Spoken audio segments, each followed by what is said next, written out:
I will know him then. If I see the photo, I will check.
Emsha.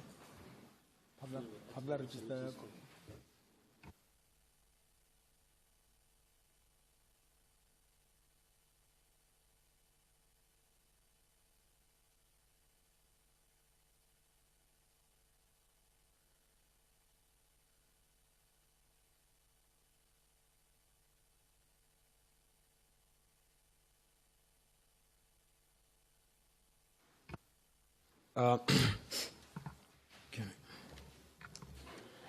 Good afternoon, members. Good afternoon to the department. Today's meeting has a simple agenda, which is the election of the chairperson. In accordance to Rule 158 of the National Assembly rules, the committee must elect a chairperson in order to run its business. But before we do that, we would like to establish if we have a quorum. Because we have some new members, some we don't know, I think I'm going to read out the list that was 80-seat, and maybe by a show of hands, members can just raise their hands to say they are present. I will start with Ms. A. Ramolubeng. Okay.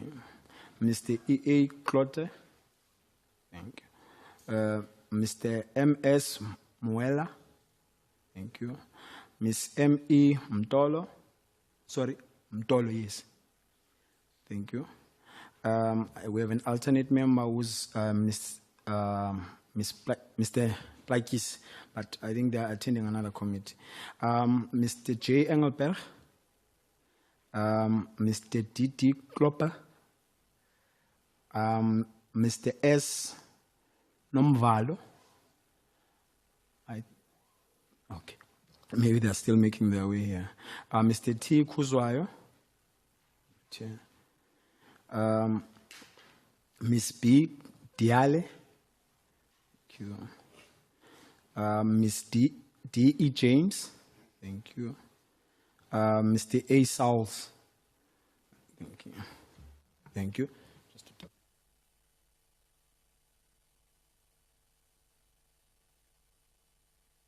I can confirm that we do have a quorum.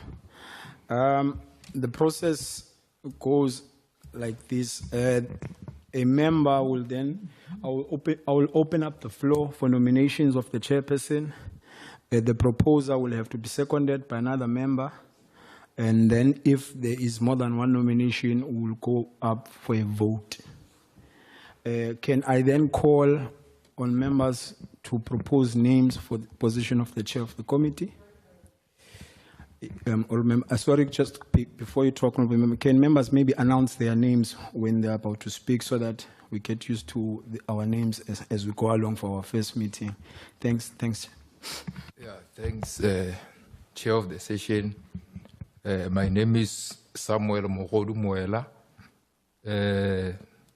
I stand to nominate the name of Honorable Khomoto Ramoloboreng as the committee chair of Correctional Service. Thanks very much. Thank you. Can I get a seconder?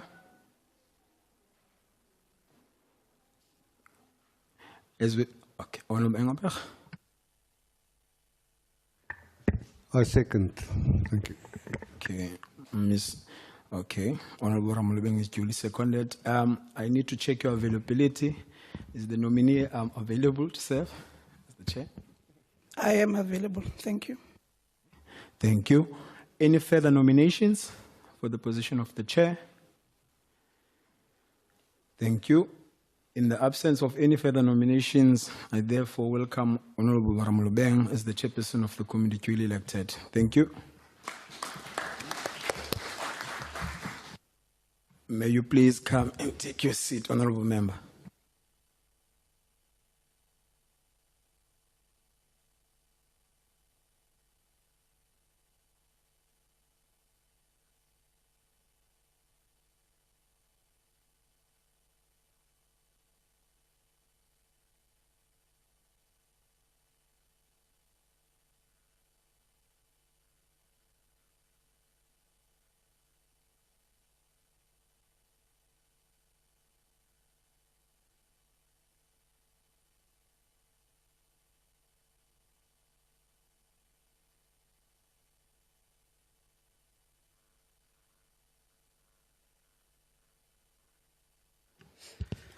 Thank you so much.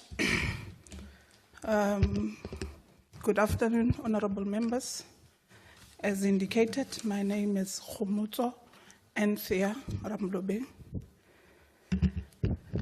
Let me take this opportunity and say thank you to the committee members for affording me this opportunity to chair the committee.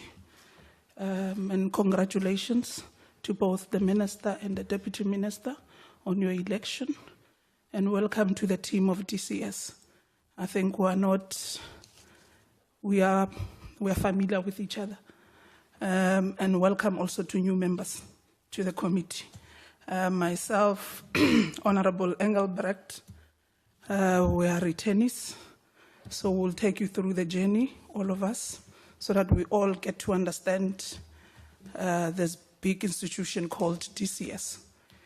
Without any waste of time, I would like to invite the department to brief us on their annual performance plan.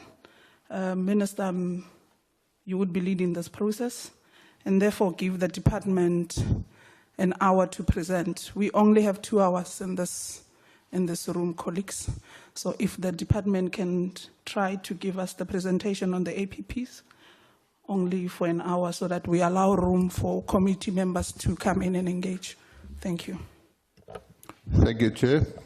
From my side, I just want to say a few words. Firstly, congratulations on your election as Chair of the committee.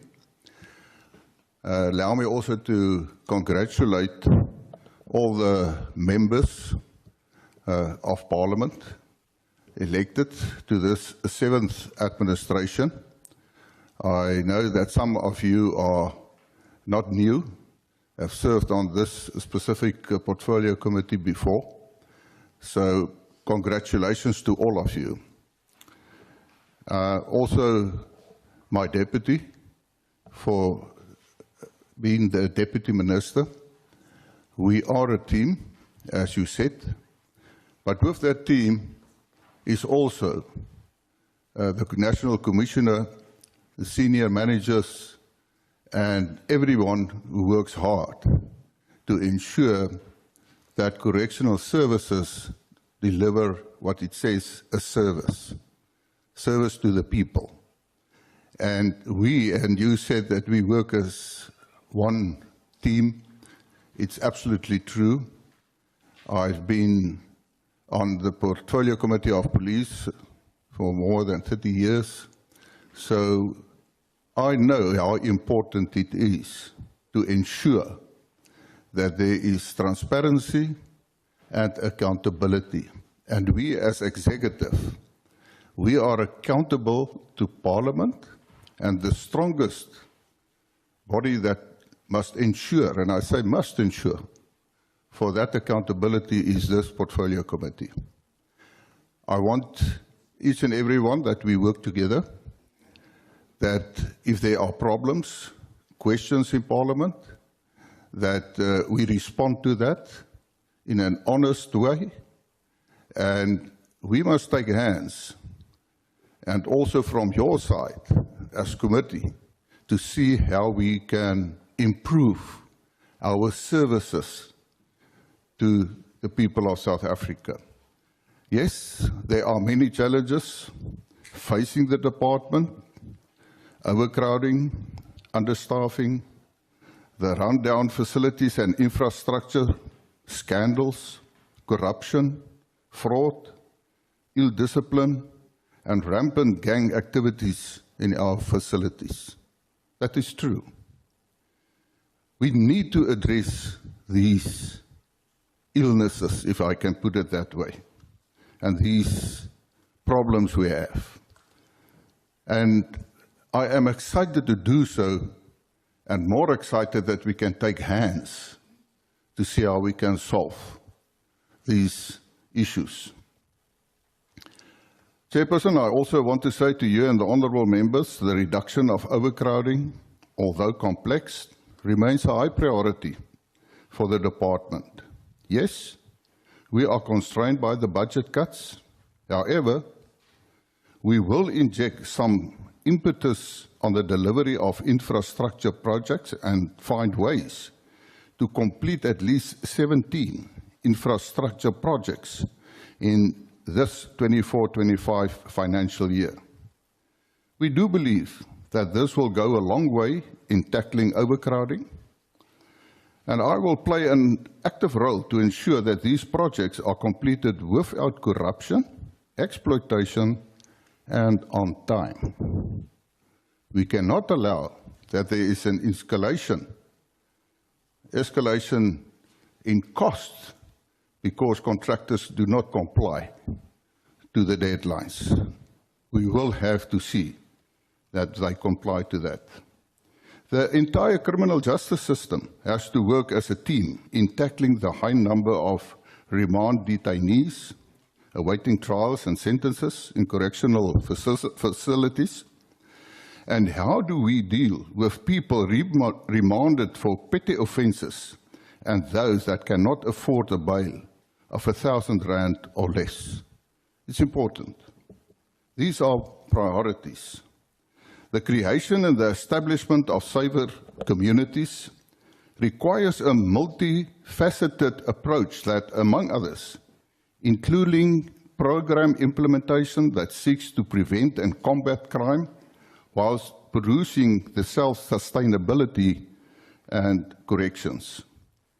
It is thus crucial that we enforce rehabilitation of offenders to help them to develop life skills, as well as helping build constructive daily routines and inculcate good habits. Hence, education and vocational training are part of our priorities as they remain critical components of a sustainable correctional service system. Over the MDEF, offenders participating in production workshops will increase from 65% in 24-25 to 70% in 26-27, while offenders participating in agricultural will increase from 70% in 24-25 to 75% in 26-27. With more funding becoming available, we can ramp up our resources, which will thus enable the department to have 100% participation in our production lines. The total budget allocation for the Department of Correctional Services over the 2025 MTEF period amounts to 87.1 billion. The department's expenditure is expected to increase at an average annual rate of 4.5%, from 26.6 billion in 23-24 to 30.3 billion in 26-27. We are in difficult financial times, and we will have to do more with less. That means quality services, delivery whilst getting value for money when we procure goods and services. Kriminaliteit en korrupsie in hierdie departement se einde is hier. Ons sal oorwin en dag vir dag in die beste belang van 'n goeie, beter toekoms optree. Kom ons vat hande. Kom ons bou saam. Because if we take hands and we build together, the end result, the service we deliver, is a collective service. That from my side. I am really excited and looking forward for this 7th administration. And with those words, Honourable Chair, I also just want to ask you to give an opportunity for the Deputy President. That's good. For the Deputy Minister, I was in a cabinet meeting this morning. You can see that or hear that. The Deputy Minister also just an opportunity to say a few words, and after that, it will over to the Commissioner. Thank you, Commissioner. Thank you, Deputy. You made future Deputy President. I see the Minister wishes you well. And I Deputy receive. Minister. No, thank you very much, Honourable Chair. Greetings to yourselves and the members of the Portfolio Committee on Correctional Services. And let me also greet the Honourable Minister and our National Commissioner with the entire senior management. Let me start by congratulating yourself as elected today to be the chair of our committee. and also congratulate all members that are elected as members of parliament and also serving in this portfolio. Chair, you have a team here from Correctional Services, like the Minister has said, that is committed, making sure that our programs, as stipulated in the presentation that we're going to present now, it will give you a picture of the plan that the department has in terms of changing and rehabilitating people so that as they are in our services, as they go out, they are rehabilitated and they are ready to be reintegrated. Though there's some challenges in terms of your overcrowding, like the Minister has said, and also the budget cutoffs. I think working together with this portfolio committee, you will be assisting us also as a department in advocating for this portfolio to receive, because as the other departments work, like your SAPS, we had more clients that we keep and we must rehabilitate, and there's a program that must run. But if we suffer budget cuts, we cannot execute our task. So working together with your good selves, and what we're promising, would not say, let's put money, and there's no output. There would be. That is our commitment. Like the Minister said, let's hold hand, both the department and this portfolio, to change the life and making sure that our systems that are in jails, they are in our correctional facilities, are respected and they are safe, so that people, as they come back, reintegrated to their communities, they can live a life that is normal and our facilities are safe. So with these few words, thank you very much, Minister, to give me this opportunity. We'll remain accountable to the portfolio committee and we will respect it and will attend as and when as scheduled. And when you need us on the ad hoc basis, we're here to serve our people. This is new for all of us. Nobody has served in a GNU government. As we are going for the Lekgotla over the weekend, coming back with the priorities, we'll stick to our plans and make sure that this department delivers accordingly. Thank you. Thank you, Deputy Minister. National Commissioner, based on the Minister, said you would follow. Thank you, Honorable Chairperson. Let me also thank the Minister and the Deputy Minister for the opportunity to present before the committee. Honorable Chairperson, from the administration side, we also would like to congratulate the newly elected members of our committee and also congratulate you, Honorable Chairperson, for your election as the Chairperson of the committee. Our presentation of the annual performance plan for the financial year 2024-2025 is structured as follows. We will present Part A, that is our mandate. We then proceed to Part B, where we will attend to our strategic focus. We will then move to Part C. This is the part where we will be talking to how we measure our performance as the department. And then we will then present Part D. This is the part that talks to how our plan as the Department of Correctional Services links to other plans of the entire government. Part F of the presentation talks to annexures to the APP. Annexures are basically included to provide more detail to the plans that we would have presented.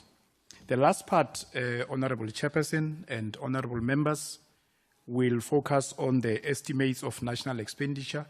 Basically, we will be presenting the budget and how we have performed also in the past. We have structured the presentation in two parts. Through you, Honorable Chairperson, I'm also going to request, Honorable Chairperson, whether it is possible for me to introduce members of the management team. I think that will assist the meeting, Commissioner. Thank you, Honorable Chairperson. Next to me is the Chief Deputy Commissioner responsible for remand detention. These are offenders that are still awaiting trial. The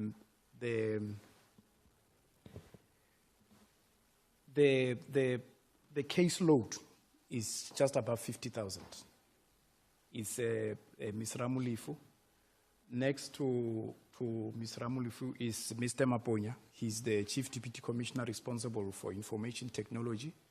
In government, we call those that are responsible for IT as our GTOS, Government Information and Technology Systems. Next to Mr. Maponya is Mr. Pigombambo, who is responsible for the branch community corrections. This is the branch that is responsible for parolees and probationers, those that would have served a sentence to a particular state, allowable in terms of the Correctional Services Act to complete their sentence in community corrections. And he is responsible for community reintegration programs. At the back, we have Ms. Bond. Ms. Bond is the acting Chief Deputy Commissioner responsible for human resources. Behind me, we have Dr. Buerta. Dr. Buerta is the Deputy Commissioner responsible for facilities management. Next to him, we have Mr. Numalo. Mr. Numalo is the spokesperson of the department on the administration side. At the back, we have Dr. Plachis. Dr. Plachis is the acting Chief Deputy Commissioner responsible for incarceration and corrections. She is standing in for the Chief Deputy Commissioner responsible for incarceration and correction, Ms. Molepo, who is off sick. This side, we have Dr. Musoma. Dr. Musoma is the acting Deputy Commissioner responsible for executive management in the office of the National Commissioner. On the other side, we have Mr. Katenga, who's the first on this side. Mr. Katenga is responsible for strategic management. He's the Chief Deputy Commissioner responsible for strategic management. That is the branch that is responsible for the plans, the reporting, monitoring, and linking the plans of the department with the plans of the entire government. It's the branch that is also responsible for cabinet, for parliamentary work and international relations. Then next to Mr. Katenga, we have the acting Chief Financial Officer, Mr. Marumula, who's responsible for finances. At the top there, we have the Deputy Commissioner responsible for intergovernmental relations, Mr. Sikhezi Kalala, who reports to Mr. Katenga. Honorable Chairperson, that is the delegation that is going to interact with the committee this afternoon. I am also going to request, Honorable Chairperson, that in terms of how we have structured the presentation, through your indulgence, we allow Mr. Katenga to start first with a presentation on performance indicators and the strategic service delivery environment. And then the part B will then be presented by the acting Chief Financial Officer. That is the part that deals with finances. Thank you, Honorable Chairperson. Thank you, Minister. You can proceed, Honorable National Commissioner, on your sequence of how you'd like to present the report. And colleagues, welcome as introduced.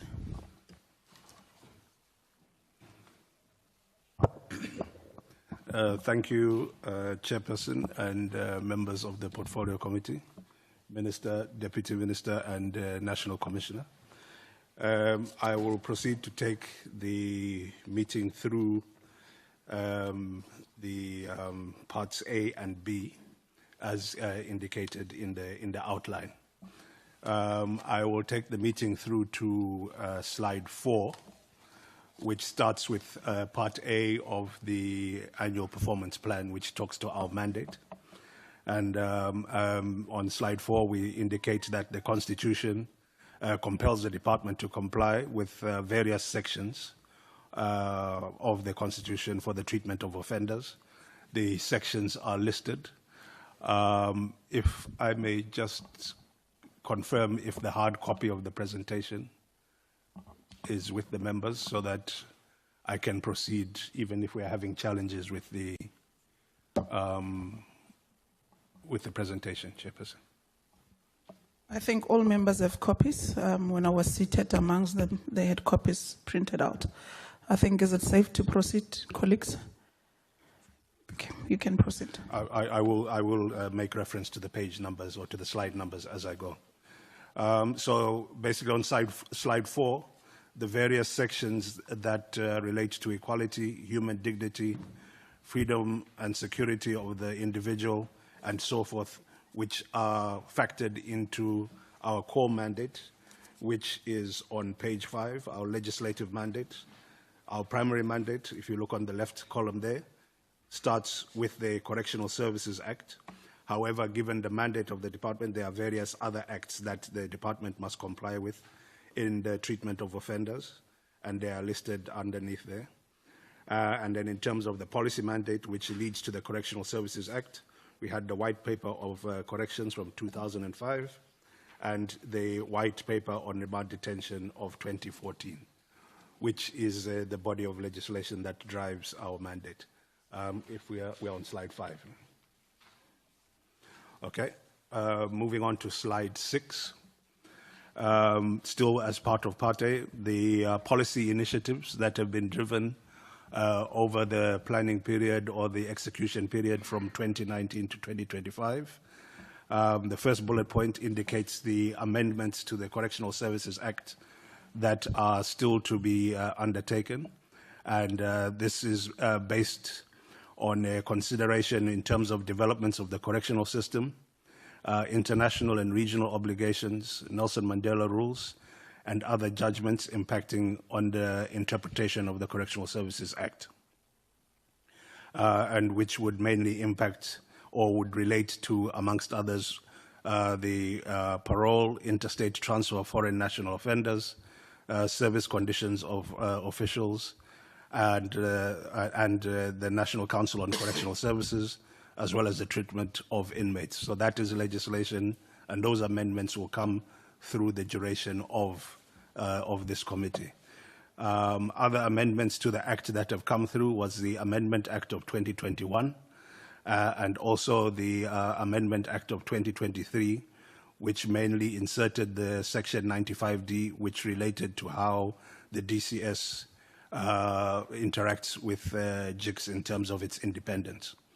A further bill that will also be coming in the 2024-25 year is the JICS bill, which will establish or seek to give breadth to the Judicial Inspectorate of Correctional Services as an independent entity from the department. If we go to slide 7, we just look at how we interact with priorities of the developmental agenda. So we do contribute to the Sustainable Goals on Development, the African Union Agenda 2063, as well as the National Development Plan 2030, and the District Development Model in various ways as articulated below. If we go to slide 8, now maybe just to clarify here as well that the APP that we are executing currently for 24-25 is related to the strategic plan that commenced in 2019 and which will run to 2025.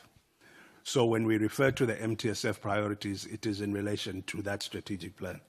As has been indicated, the new cabinet will be having the Lekgotla over the coming weekend. There'll be formalization of priorities going forward, which will influence our planning process going forward. And if there are any amendments that will need to be made to the priorities of the department, they will find expression in the strategic plan that will come out of that process. So in the current plan and the current annual performance plan, there were 7 priorities in the medium-term strategic framework, and the department contributed or contributes to 4 of those.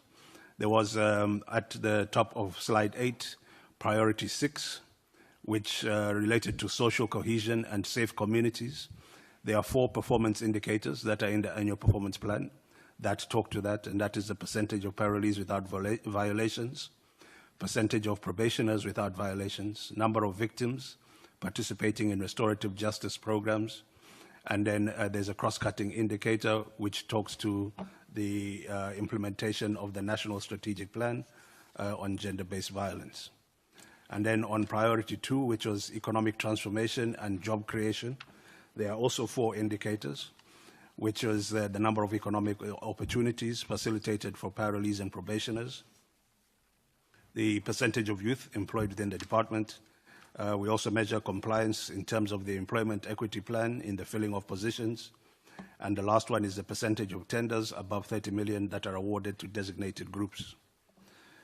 Moving to slide 9, we look at priority 3, which was on education, skills, and health. There are also 4 indicators there, which are mainly under program 3 of the department, which is the percentage of sentenced offenders with correctional sentence plans who complete correctional programs, percentages of offenders who are participating in long occupational skills and short occupational skills, as well as percentage of offenders participating in TVET college programs. And then priority 1, which talks to the capable, ethical, and developmental state. There are 4 indicators there, the first one being the percentage of investigations completed for reported allegations, and then related to that is the percentage of officials charged and found guilty for corrupt activities, and then percentage of compliance on the employment equity plan on at a senior management service level, and as well as with people with disabilities. If we move to our strategic focus, I will take us to slide 12, which talks about the theory of change that our strategic plan is based on. So at the very top there, we say our theory of change is based on having safe and empowered communities through sustainable economic development.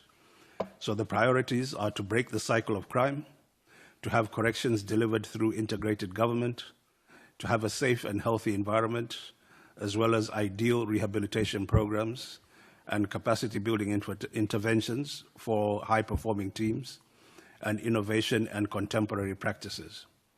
So the outcomes that we would want to see based on these priorities would be initially improved safety and security of inmates, parolees, probationers, and the general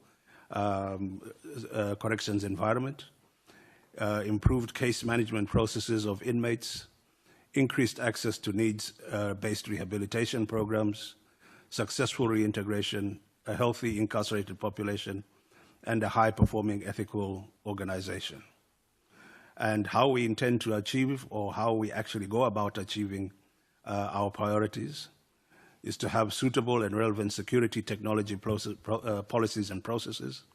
We have an infrastructure plan that needs to be rolled out, and the detail of that we will engage on. When it comes to improved case management, it's also to have systems and processes and tools in place that will assist that, and also the management of overcrowding, which would include stakeholders in the JCPS cluster, which is an ongoing process that we undertake. We also look at increasing access to education, training, and skills development, and also in terms of rehabilitation and reintegration, we look at advancing victim-offender reconciliation and creating economic opportunities for parolees and probationers. Early detection of management of communicable and non-communicable diseases is also a way of us ensuring a healthy incarcerated population. And in ensuring that we have a high-performing ethical organization, we look at having scalable and robust technology, strategic HR management, and improving our governance and compliance, and also having accountable financial performance. And the measures of this, or how we would measure that we are succeeding in these priorities, our indicators in the APP, from a security point of view, we look at the reduction of security breaches.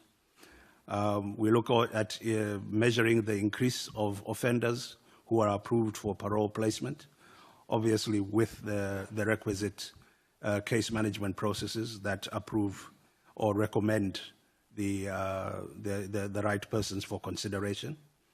And then increase in offenders enrolled in development programs is another thing that we measure. And that also is coupled with the participation of offenders in well-being programs. And then increase in offenders under the system of community corrections, which would be as a result of those who are being considered for parole. We also measure the increase of inmates accessing primary health care services. And we also measure the general increase in how we improve on organizational targets as a whole. If we go to just our assessment of the external environment in which we are operating, if we go to slide 13, I think I'll just try and summarize it to say from a macroeconomic perspective, we have slow economic growth or slowing economic growth, which has an impact on employment, which would also impact on or would influence the inflow of persons into detention because of crimes of need. Crime statistics indicate that violent crimes, although in certain instances are decreasing, but they are still occurring at a high rate, which also means that there are people who are sentenced to serve longer sentences within our environment. If we go to slide 14, unemployment, I think, is a direct impact of the microeconomic environment. So we're saying whilst employment has been noted to increase, but still the levels are very high. So that would also influence the propensity for our population to grow. And that is also coupled with youth unemployment. When we look at our performance environment from an internal perspective, slide 15 that is, we have employed various measures from a security perspective in order to reduce security incidents. And we have done this by progressively conducting regular patrols, security searches, we do gang profiling, and the application of progressive transfers of identified inmates to appropriate correctional facilities. Security audits are also conducted to determine whether physical security measures at each facility provide an appropriate degree of security. In terms of incarceration, the inmate population within our environment of sentenced offenders has been increasing steadily over the past 5 years, which does have an impact on our ability to house offenders. However, as we have indicated, the improvement of case management in terms of ensuring that people are considered and are put before the parole boards is a matter of priority. If we go to slide 16, when we look at remand detention, we are looking at providing a secure and humane environment whilst limiting or restricting the individual's rights and ensuring that the remand detention processes are well managed and that remand detainees appear in court in accordance with applicable laws. So on an ongoing basis, specific categories of remand detainees are referred to court for bail review under Section 63A and Section 63(1) of the Criminal Procedure Act. These interventions are targeted at lowering the remand custody population, are implemented and monitored through interactions with relevant role players within the criminal justice system. In terms of rehabilitation, that is also an area where we are increasing the exposure of offenders to rehabilitation interventions. If we go to slide 17, I think the key one there is that we have restorative justice programs which provide support to victims of crimes in order to facilitate the process of finding closure to the offenses committed against them. We also have social workers and psychologists who assist parolees and probationers in terms of orientating them on the conditions of their placement on parole and probation in order to limit the risk of them breaking those conditions and returning to correctional centers as incarcerated persons. Under care, we continue to align with the National Strategic Plan for the Prevention and Control of Non-Communicable Diseases, which is running from 2022 to 2027. And this is intended to curb the prevalence of non-communicable diseases, including cancer, diabetes, hypertension, cardiovascular diseases, and mental diseases. So this is also done with an emphasis for screening for early detection and management thereof. We're also implementing the United Nations 95-95-95 targets, focusing on reduction of premature mortality and onward transition of both HIV and TB. If I take you to slide 18, the first bullet point, over the past 2 financial years, we have achieved over 80% of our predetermined objective targets. And at the same time, we have achieved an unqualified audit opinion with reduced findings for 3 consecutive financial years, which demonstrates that the department is well administered and that governance and accountability practices are in place. We did also circulate a supplement to the presentation, which is this hard copy document, which I thought would assist in just providing a picture in terms of the performance on audit outcomes and the performance on predetermined objectives. If we look at the first page, on the left column we have the audit outcomes, and then on the right we have the total number of audit findings. So we start in 2018-19 and 2019-20 where we had qualified audit findings. From 2021 to 2022-23, we have had unqualified audit findings. Now, if we look at the total number of audit findings arising from the audits, from 2018-19 there were 204. It increased to in 2019-2020 to 214. Then for the last 3 years where we have had unqualified audits, the number of audit findings has decreased over the 3 years from 148 in 2020, from 2021-22 it reduced to 130, reduced to 110. So we are on course in terms of working to the objective of achieving a clean audit as we progress. Just in terms of the predetermined objectives, which is the next page 2, we indicate that in 2019-20 we achieved 89% of the 35 performance indicators. In 2020-21 that dropped to 70%, and we also increased the number of indicators to 54. Now that was during the height of the COVID-19 pandemic, so the performance reduced because of the lockdowns and all of the other restrictions that inhibited the delivery of our mandate. And we also subsequently had to increase the number of indicators in order to reflect how the department was combating the pandemic. And as the effectiveness of those interventions took hold, from 2021-22, the performance went back up to 80%, and then in 2022-23 went up to 87%, and for the 2023-24 financial year, it's sitting at 85%. And for the current financial year, we are also in excess of 80%. So I thought I would just assist with providing that detail.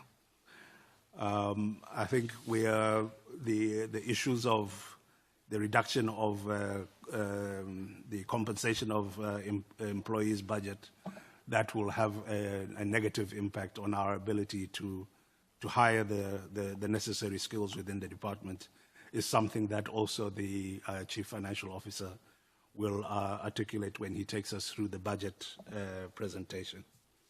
Chairperson and members, if I take it to slide 20, the department has 5 budget programs, which is administration, incarceration, rehabilitation, care, and program 5 is social reintegration. Under program 1, administration, the sub-programs are management, finance, HR, and IT. Program 2, incarceration, which is security operations, remand detention, offender management, and the Judicial Inspectorate of Correctional Services still resides under the department because the budget is a transfer from Correctional Services up until they are a standalone and the funds are appropriated to them. Then that item will be removed from the departmental budget program outline. Rehabilitation consists of correctional programs, offender development, psychological, social, and spiritual services, and program 4, care, health, hygiene services, and nutritional services. Social reintegration has supervision, community reintegration, and office accommodation. Chairperson, the other slides under program performance are the detail of the specific indicators under each program. I have endeavored to give a highlight of how we intend to achieve them, so maybe I would seek guidance given the time limitation that has been placed upon the discussion, whether I would need to go through the detail of each of the performance indicators per sub-program. Okay. Under program 1, that's now on slide 22, sub-program management. We have the output, fraud and corruption convictions, the output indicator. The first one is percentage of investigations finalized for reported allegations. You will see for the MTF period, which is the column in green, the target is 80%. The next indicator, which is related to fraud and corruption convictions, is the percentage of officials charged and found guilty for corrupt activities, which is the target is 95%. Still under program 1, administration, the next sub-program is human resources.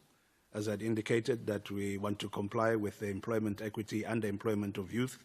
Those are the 2 indicators. The first one, percentage of youth employed within the department, the target is 20%. Percentage of compliance to the employment equity plan for senior management, 50% women, 50% male, 50% female. Percentage compliance to the employment equity for people with disabilities is 0.85%, and the actual figures are the ones that are provided in brackets. Slide 24, which is sub-program finance. I had alluded to the clean audit outcome. The target for 2024-25 is to have an unqualified audit with further reduced audit findings from what I had indicated on the extract that I provided. And then for 25-26, we are looking at working towards a clean audit outcome going forward. Slide 25. Still under program 1, administration, information technology. The output indicator, modernized, secure, and integrated information communications and security technology infrastructure and systems. The first output indicator, number of sites where the mesh network and integrated security systems are installed. We're looking at 15 sites. The percentage of sites installed with local area network infrastructure, that is 76.3%. And that is based on a total of implementation out of a total of 360 sites. If we go to slide 26, still under information technology, percentage of information, the integrated information management system implemented as per the master information systems and security technology plan, we're looking at 26%. I should indicate that the detailed or the full strategic planning document has the technical indicator descriptions which provides the full detail as to what we are measuring and how we quantify the measurement of each of these performance indicators. So what we're giving here is just the headline description, but the annual performance planning document has a section for technical indicator descriptions, which provides the full detail behind each of these performance indicators. Moving on to slide 27, which is still under administration. Now, these targets are broken down to a quarterly basis, so I won't go through the quarterly targets. I'll move to program 2, which will take us to slide 30. So the first sub-program is security operations. And as I had indicated, that the view is to measure the reduction in the occurrence of security incidents. So the first one, the first output indicator is a percentage of inmates who escaped from correctional facilities. That we are looking at reducing, and that's why the target, if you look at 24-25, it's 0.029, reducing to 0.028% and then to 0.027%. That is also based on absolute numbers, which is based on escapes out of the total population of incarcerated offenders. The next output is the safe correctional facilities. First output indicators is a percentage of inmates injured as a result of reported assaults in correctional facilities. We're looking at 4.45%. Percentage of confirmed unnatural deaths in correctional facilities. We are also aiming to reduce those or to ensure that they do not happen at all. But these circumstances do happen, but we are looking at ensuring that we minimize them as much as we can. Slide 31, still under Program 2 incarceration. The output indicator is upgrade or new facilities. The output indicator, number of infrastructure projects completed. For 24-25, as the Minister indicated in his remarks, there are 17 projects, and the details are articulated underneath there. Slide 32. We are under sub-program remand detention under Program 2, risk assessment of remand detainees. The indicator there is percentage of remand detainees subjected to continuous risk assessment. We're looking at 80%. Sub-program, the management of overcrowding. The output indicator is percentage of overcrowding in correctional facilities in excess of approved bed space capacity. The maximum there, we do not want to exceed 50% of the approved bed space that we have. And as we indicated, that is through using our internal mechanisms where we move offenders around in terms of the extent of overcrowding in specific facilities, but more importantly, in interacting with the criminal justice system to try and manage the inflows versus the outflows of offenders in the system. The next indicator under offender management is the output is parole correctional supervision. Output indicator, percentage of offenders profiles approved for placement by correctional supervision and parole boards. We're looking at 57%, increasing to 59%, and increasing to 61%. This is also a mechanism that will assist in managing overcrowding within correctional centers. The next slides are looking at the quarterly targets. So I'll take us to Program 3, Rehabilitation, slide 35. Sub-program, correctional programs. The first output indicator is percentage of sentenced offenders with correctional sentence plans who have completed correctional programs. 84% is the target. Under occupational skills and training, the first indicator, percentage of offenders participating in long occupational skills programs is 90%.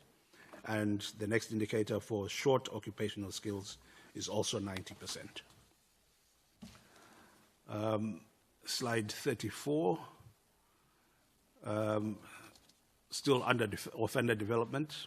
The first indicator there, percentage of offenders participating in TVET college programs, sitting at 90%. And then under self-sufficiency and sustainability, there are two indicators where we measure the percentage of offenders participating in agriculture, which is 70%, and those participating in production workshops, which is 65%. Slide 37, educational programs. There are 3 indicators there.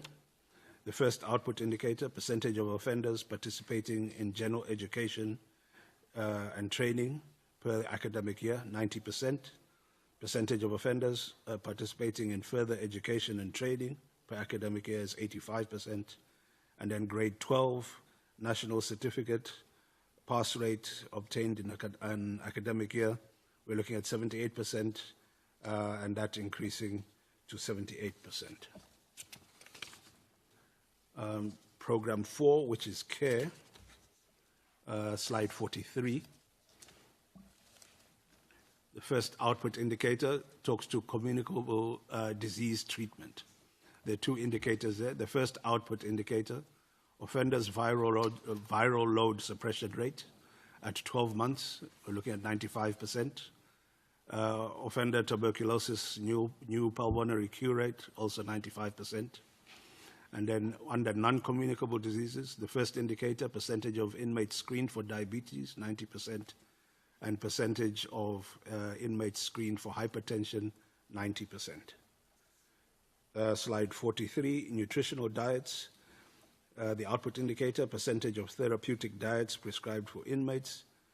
We are looking at not more than 12%, and that is 12% of the population not having to be on specialized diets because of the issues arising out of complications of the non-communicable diseases indicated above.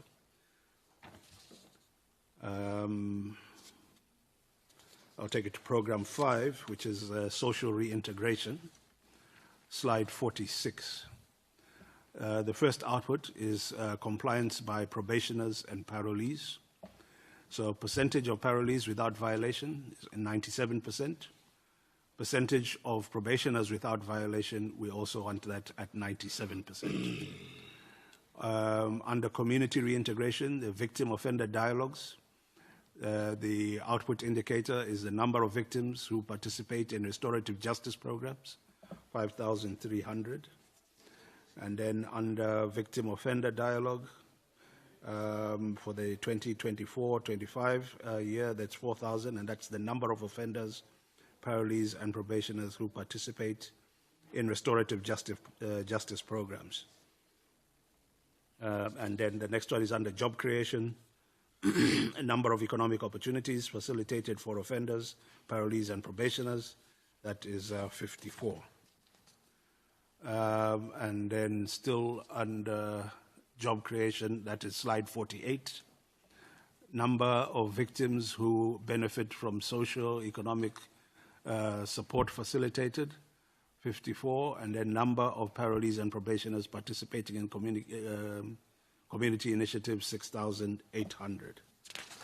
And then if we proceed to part D, slide 51. So based on the indicators across the 5 programs, we have identified 12 strategic risks that are monitored in line with the implementation of the annual performance plan. So the first strategic risk is inadequate information communication technology to enable the department to have reliable, secure, integrated business systems and infrastructure. The second strategic risk that we are monitoring is inadequate security strategies and safety systems for inmates, officials, and stakeholders to prevent and detect contraband and security incidents. Inadequate systems, that's strategic risk number 3. Inadequate systems for successful reintegration of offenders into communities as law-abiding citizens. Item 4, or strategic risk number 4, inadequate access to correctional, psychosocial, and development programs to enhance rehabilitation of inmates and effective reintegration back into society. Risk 5, inadequate access to provision of comprehensive package of health care services to inmates. Risk 6, MTF budget cuts on vote allocations to DCS. Risk 7, misaligned or inadequate organizational structure to support departmental needs and mandates. 8, inadequate and inhabitable physical infrastructure for inmates, stakeholders, and officials. Risk 9, inadequate implementation of self-sufficiency and sustainability strategic framework. Risk 10, inadequate case management systems and processes. Risk 11, inefficient strategies to reduce overcrowding. And risk 12, inadequate strategies to prevent, detect irregular, fruitless, and wasteful expenditure. We must indicate that we do have a risk committee in place that is chaired by an independent chairperson who is outside of the department. Quarterly meetings are held, and there is ongoing monitoring that does happen, and we do have a chief risk officer in place, and he assists the department in terms of implementing the risk monitoring program for these risks mentioned above. Slide 52, which now takes us to Part D, which is the links to other plans. We have the two public-private partnership facilities. The first one being Mangaung Correctional Center, which is an ongoing agreement, which is estimated end date of 30 June 2026. But there has been notice served on the MCC to terminate, and there are processes underway to relieve the department of that obligation. However, that can be a matter for further engagement. And then there's the Kutama Sintumula Correctional Center, which is in Makado, which has got the estimated value of 10 billion, and that is also scheduled to end on the 15th of February, 2027. In terms of the district development model, which is Part F, slide 53, there are various projects that have been identified or that are being implemented by the various district municipalities where the department has been engaging in order to leverage on offender labor to assist in the various projects that are being implemented, but we also have our own bed space projects that are going in those areas. I will hand over to the CFO, the acting CFO, to take us through the financial element of our presentation. Thank you, Chair.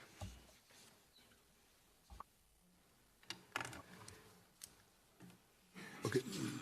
Greetings to the Honorable Chairperson and members of the committee, and greetings to the Minister, Deputy Minister of the Department of Correctional Services, and greetings to the National Commissioner and colleagues that are in attendance. I will start with slide number 56, which shall provide an overview of the estimate of national expenditure. As you might recall, in terms of the summary from the Minister, that the Department of Correctional Services for the MTEF period 23-24 financial year, we've got allocation of 26.6 billion. And then also 30.3 billion to the outer years, which is 26-27 financial year.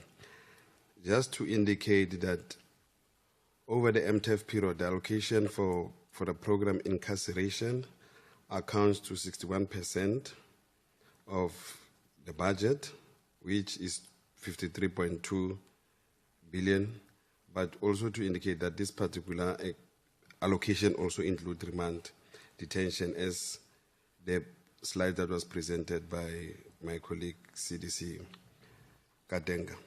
Compensation of employee constitutes 70% of the allocation to the department.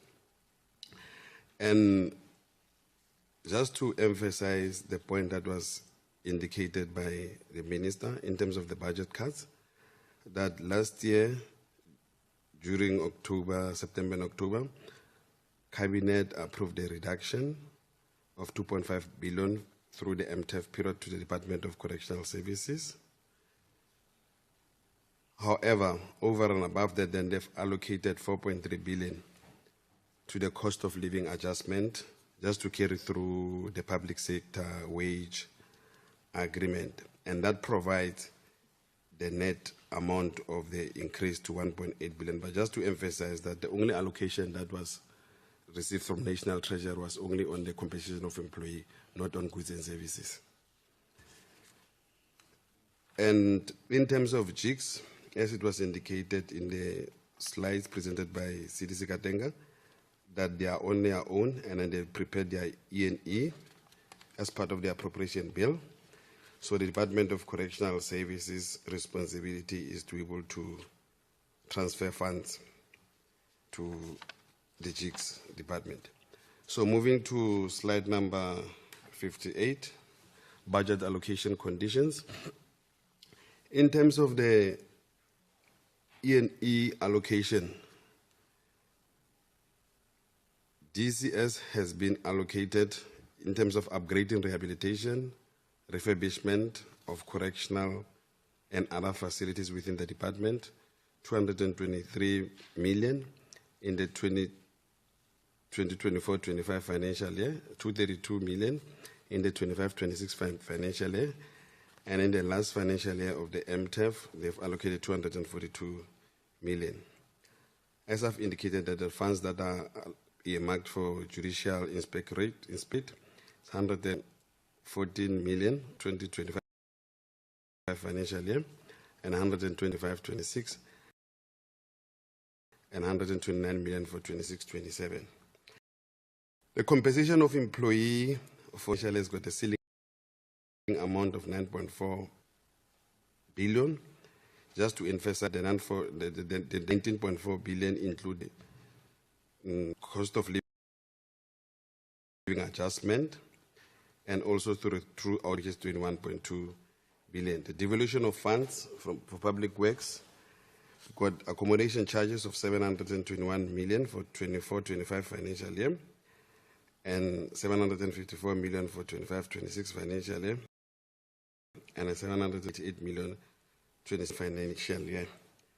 Leases 131 million 24-25 financial year, and 137 million 25-26 financial year, and 143 million 26-27 financial year.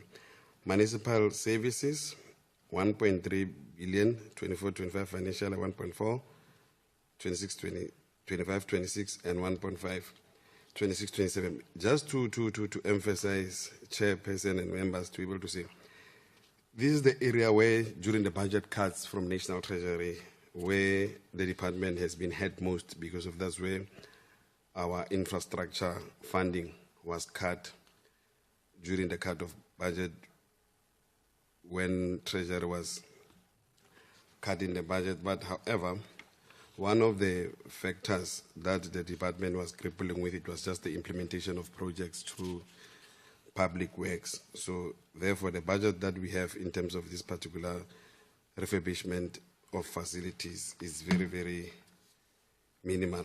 Moving to slide number 60. Slide number 60 provides an expenditure estimates per program. So if you look in terms of the MTEF period, you'll realize that we've got a total of 27 billion for this particular financial year, 24-25 financial year, where administration has been allocated 5 billion, incarceration 16, as I've indicated that it takes 53% of the budget allocated to the department, and we've got rehabilitation with 2.1 billion, and we've got care 2.4, and we've got social integration with 1.2. Through the outer years to the MTEF period, then we'll be having the budget of 30 billion with an increase, estimated increase percentage of 4.5%. Moving to slide number 62. Program administration, just to emphasize the bullet number 3, in terms of the 5 billion that I've referred to in the previous slide under administration, to indicate that the 3.9 billion, which constitutes 24% of the program allocation, is mostly utilized in terms of the private leases. You might recall that in the slide that was presented by CDC Katenga, he has indicated the 2 private leases with Kutama Sintimule and Mangaung. So the chunk of the budget, 3.9 million, goes there. And also in terms of our fleet services, communication, external audit, which is Auditor General of South Africa, legal cost, inventory and material, and also corporate way. So moving to the next slide, which is slide number 63. Slide number 63 unpack the sub-programs that are under administration. Just to indicate that the 4.9 billion, excluding the 3.9 billion that I've indicated, meaning that this particular sub-program, they must share almost an estimation of 2 billion. We've got the ministry, the management, human resource, finance, assurance providers, and we also have IT and also office accommodation. That in the 24-25 financial year, there's an allocation of 5 billion, and then 25-26 for 5.2, and then the last year of the MTEF, which is 26-27, is 5.4 billion. Moving to slide number 65, which is program 2, incarceration. As I've indicated, that it carries 52, bullet number 153.2 billion of our budget. And if you look in terms of bullet number 2, the 9.1 billion, which is 76.6% of the total program, is under compensation of employee. And the high spending items under program is the agency and outsourced services, operating lease and property payments, and accommodating charges. This talks to the slide that we have indicated the payment of the facilities and all those particular payments and the municipal services that it comes from this particular program, incarceration. And then moving to slide number 66, unpack the sub-programs under incarceration, which you've got security operation. You will realize, Chairperson and members, that the security operation carries the high percentage in terms of the budget, which is 8.9 billion, followed by facilities 4.2, and then thirdly, offender management, and then you're sitting with remand detention, and then lastly, the JICS, Judicial Inspectorate. And that is the 16 billion that I referred to in the overview slide. Moving to the next slide, which is slide number 68, which is program 3, rehabilitation. Rehabilitation has 7.8% of allocation of the total vote, which is 6.7 billion over the MTEF period, and 76.6% of the total program of 5.1 billion goes to the compensation of employees. An amount of 40.5 million is the National Skill Fund. It's budgeted on the ODA over the MTEF period. I'll go to that particular slide. And also the average growth of this particular program from 23-24 financial year to 26-27 is at an average rate of 2%. Program 3, rehabilitation sub-programs. You have correctional programs, you've got offender development,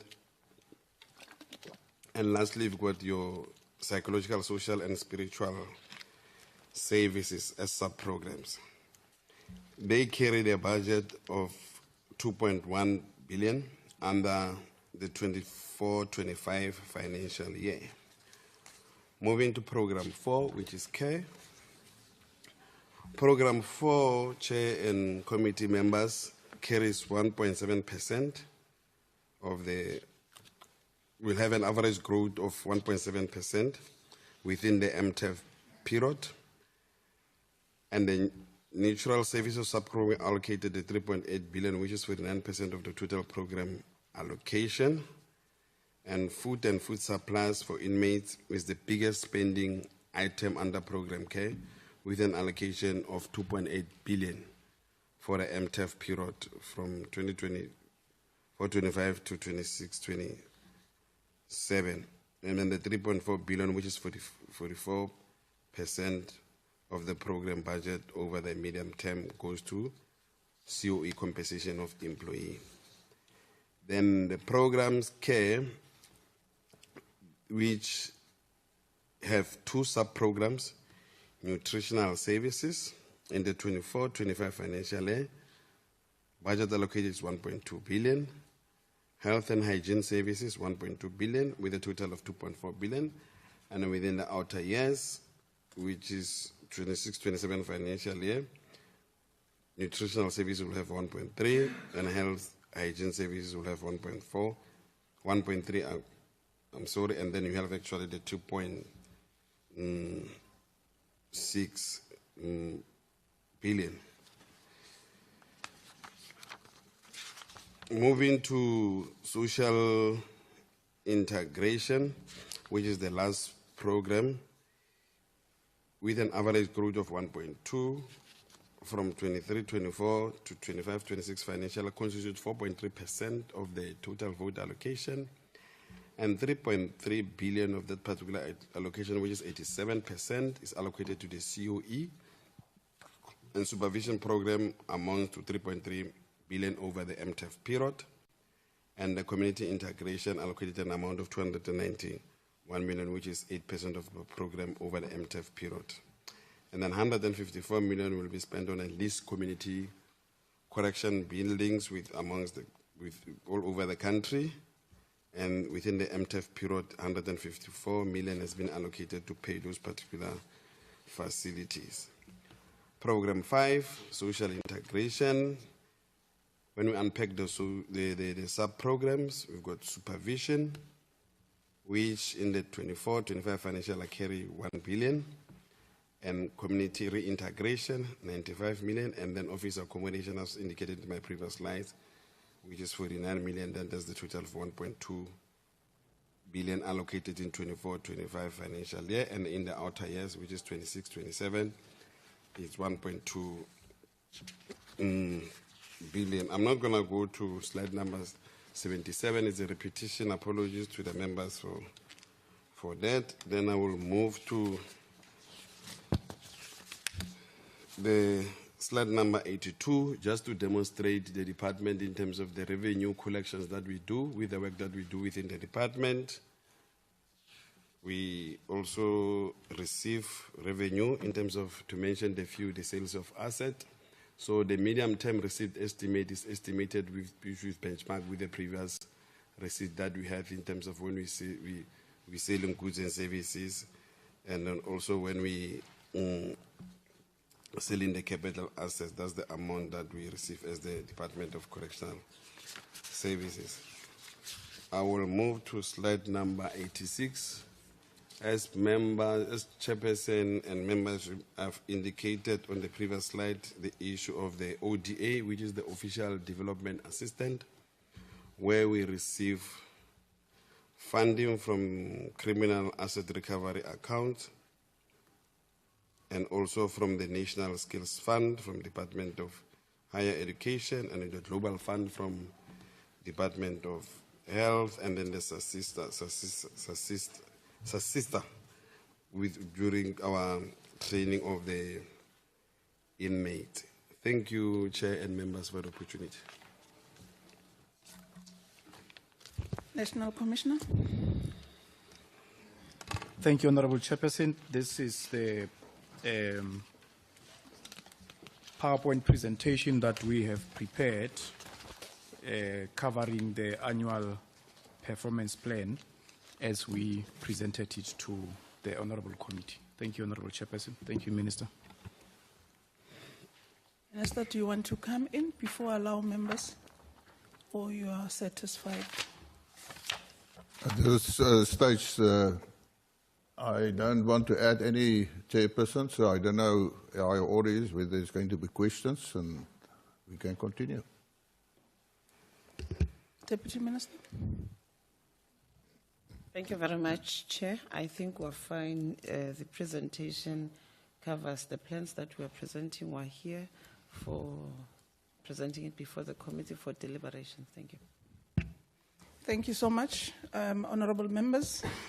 I would like to invite you for hands to, let's welcome the presentation by the department.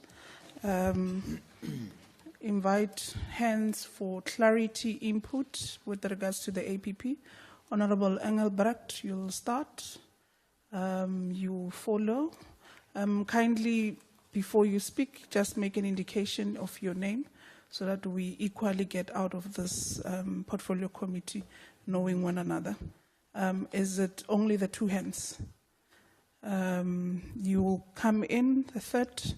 Honorable Sam, you'll be the fourth one. Honorable Engelbrecht, you can start. Thanks. Thank you, Madam Chair, and thank you to DCS for the presentation. Just before I begin, I think it's a pity because under normal circumstances we would have had a number of weeks as a committee to engage with this, and unfortunately now there's very little time, and we've got a lot of brand new members that I think will struggle to grapple with this much information and to get behind to what's going on. But I mean, it is what it is. So, and we've got a legislative deadline to pass this budget. I just want to know from the department, and for our new members, they will quickly realize that the Department of Correctional Services is a receiving department, meaning that most problems emanate somewhere else. But it ends up at Correctional Services, and Correctional Services then has to deal with the problem that come from somewhere else. My first question is in terms of remand detainees and the seemingly ever-growing amount of remand detainees. What is the nature of our engagement with the Department of Justice? Because at this stage, I think that dysfunctionality within the Department of Justice are eating into Correctional Services resources. We had the special remission a while back where we had to release sentenced prisoners to make space for unsentenced prisoners. And we cannot build enough prisons to stem the flow, so to speak. So, and because we served in the combined committee last term, the amount of court hours, for instance, is absolutely shocking. NPA, you know, the amount of successful cases they have. So there's a lot of it sit in our facilities month out, and Department of Correctional Service can't even plan as to the amount of people they will receive. They will just see the truck stop and you count them as they get out. I want to know if there's an effort to get the institute night courts that we can reduce the number of remand detainees, change them into sentenced prisoners that can then participate in meaningful programs, because remand detainees sit there day in and day out waiting for the next court appearance, and they might come back or they might not. First question there. Then in terms of the measurement that the department uses to determine whether they are successful or not. Surely, instead of counting the number of participants in rehabilitation programs, a true measure would be the recidivism rate in South Africa, because if you look at the core function of Department of Correctional Services, that criminal go through a range, a release, and then whether you are successful or not is whether that guy comes back or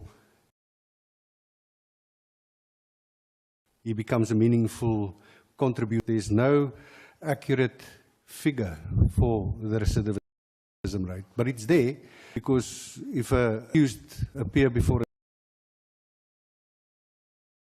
a judge, his rap sheet is there.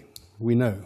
Can't we get a program calculate that we know? Because if you look at the academics, some people say it's 75%, other people say it's 95%. Who knows?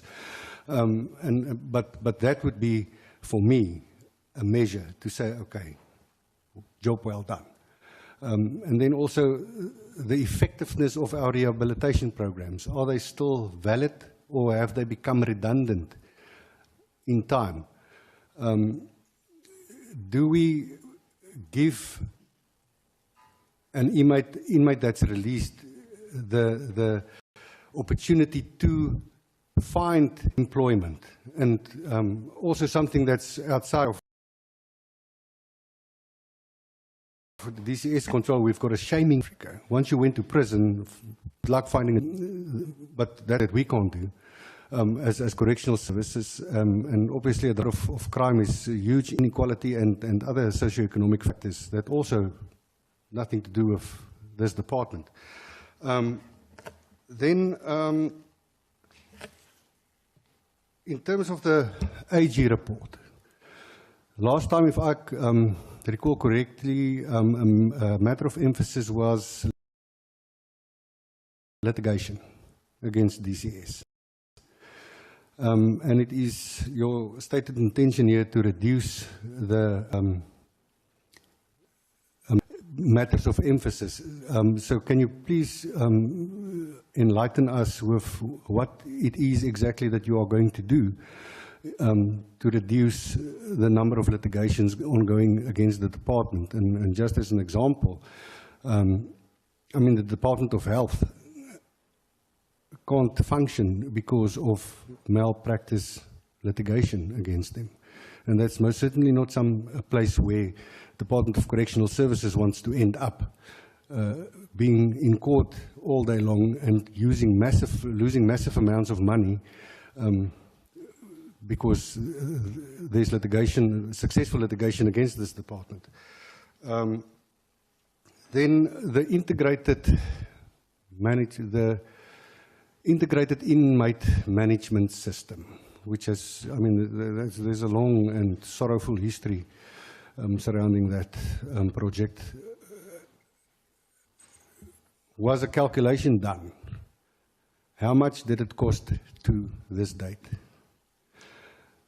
What is the perceived further expenditure to implement that system? And if I might be wrong, but if I recall correct, isn't there also litigation ongoing relating to the integrated inmate management system, which, I mean, on paper it looks like a wonderful thing if it can work, but the progress is painfully slow, which makes me wonder, is it worthwhile pursuing this matter further and not getting something else completely? In terms of our parole and bail, well, in terms of bail, obviously we would need to amend legislation. But the department, together with the CSIR, the electronic monitoring, how far is that from completion? Because I think that could assist greatly in terms of absconders in parole and also save lots of money in terms of the amount of case officers that needs to make sure that these guys don't go outside of the law or travel to places where they're not supposed to travel. And then just a final note, if we look at the outcome that would determine whether correctional services did what they are supposed to do, it is a reintegration of former inmates into society. But if I look at all the different programs, that specific one is the smallest amongst all. And I think the greatest need there, because we go through all of these programs and lots of money that's spent, but right at the end, we fail to follow. Also, if you don't successfully reintegrate a former inmate, chances of that person recommitting crime is, I just want some more detail on the aspect. Thank you very much.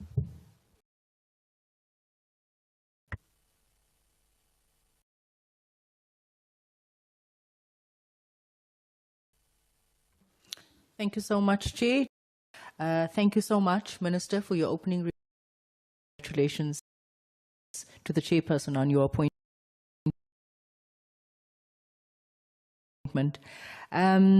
It would have really that I want to highlight with the prevalence of drug abuse, substance abuse within our institutions.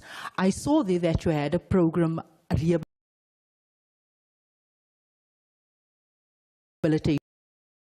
and you actually had the actual process on rehabilitation. Anything that speaks to drug abuse. We do know that in this day and age, that is where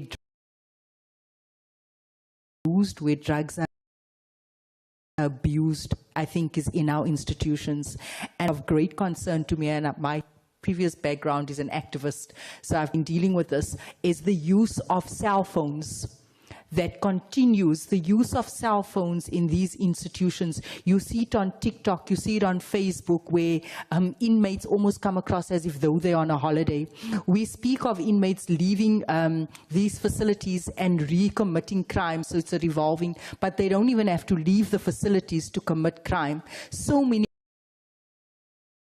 of these inmates as a result of the crime we see in our communities. That is where the gang leaders continue to head up their gangs from the prison cells.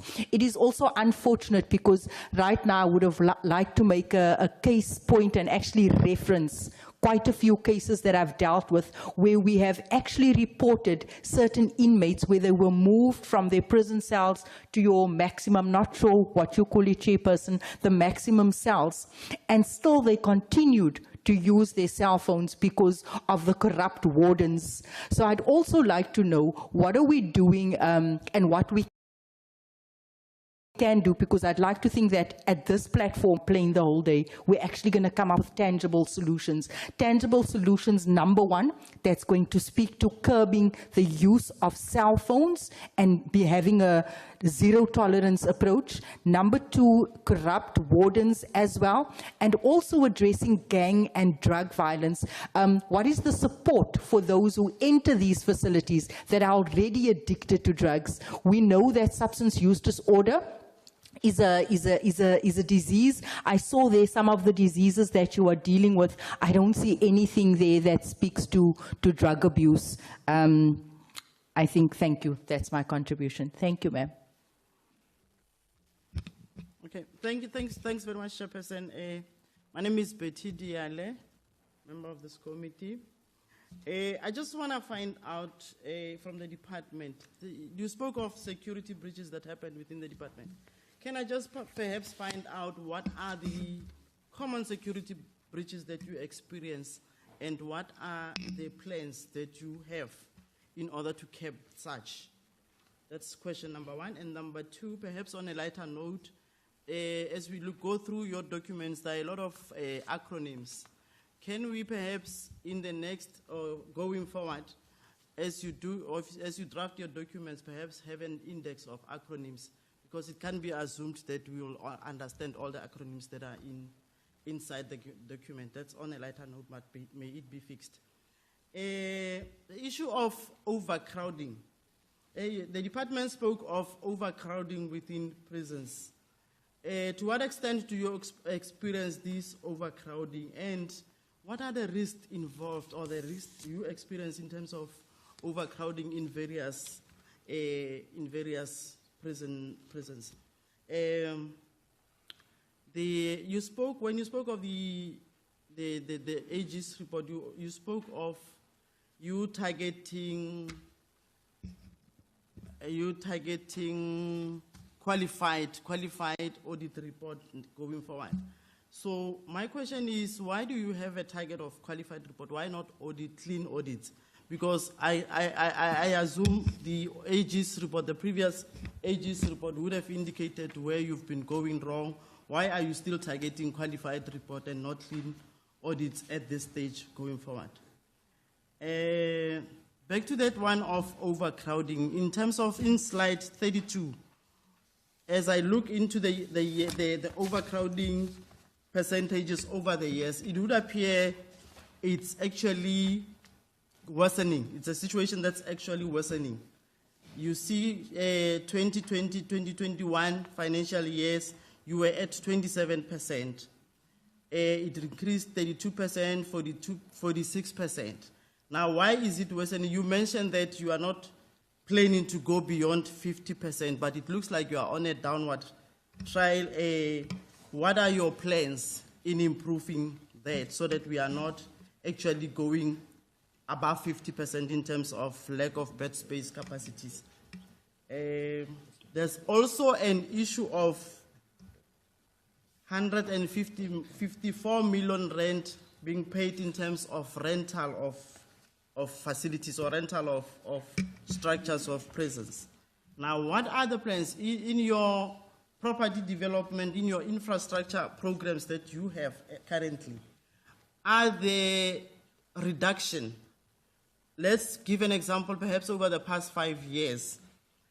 What were the rentals that you were paying? Are you improving on that? Is it reducing in terms of the amount of money that you pay for lease or rentals? Or is it increasing? What is the situation currently? If it is increasing, why is it so? If it is decreasing, to what extent has it decreased? Thank you so much, Chair. Sam? Yeah, thanks very much. Yeah. And thanks for the presentations from both our CEO and the director, the CFO of the institution, and also the vote of thanks from the minister and the deputy minister in ensuring that indeed they acknowledge most of the challenges that we encounter in our correctional centers, most particularly on the issue of the overcrowding, the rampant corruption that is instilled in our institutions. So I want to understand, because most of the issues that I wanted to touch on, our fellow members were able to address them. I want to understand on the issue of the institutionalized gangsterism, which is becoming a norm in our facilities. So with regard to our the skills development that we are giving to our offenders, into ensuring that they have a smooth process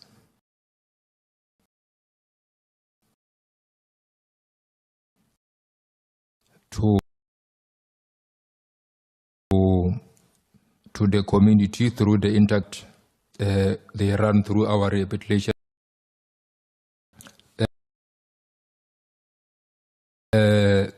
Ensuring that they of the rehabilitation process, and to ensure there is a clear deterrence so that those people who are on institutionalized gangsterism, they don't repeat. How are they in fact tracing that particular success rate in terms of ensuring that there is no repeat offenders with regard to the people who are mostly equipped with the skills development through our rehabilitation processes? Thank you very much. Thank you. Thank you. Before you could respond, maybe perhaps I raise a few things as well, so that when you come in, then you are able to clarify everything. In the report, there is a mention of Kutama, Sintumule, I think also with the MCC, which is Mangaung Correctional Center, with an additional bed space that is required or that you need to outsource. With my understanding is that I know Kutama bed capacity currently is 3,024, and they can go an extra 300 bed space, which is 3,324. Have we utilized that extra 300? If we have utilized it and we still need more, why do we need more? If we haven't utilized it, when you are saying you are outsourcing additional accommodation, are you speaking to that reference of 300 that Kutama is able to give us? Have we managed the issue of the fire that broke in Kutama? have we able to integrate all inmates that were in Kodama that we're able to place in surrounding correctional centers? If not, what is the current situation with regards to that? Mangaung Center as well, it's a similar thing. The bed space is 2,928, and currently we're occupying 2,828. Is that a similar arrangement? Are we outsourcing or are we closing in on additional bedding space? I'm happy with the equity plan, especially on women. I think in the previous portfolio committee, Minister, we have been crying since 2021 up until now that the equity in terms of females was a bit down. At least we're happy now we're sitting at the 50%, and we hope that we do not drop from it. The overcrowding has been mentioned. I'm okay with that. The office accommodation issue, which would have been touched on the budget issue, the 49 million vis-a-vis the 51.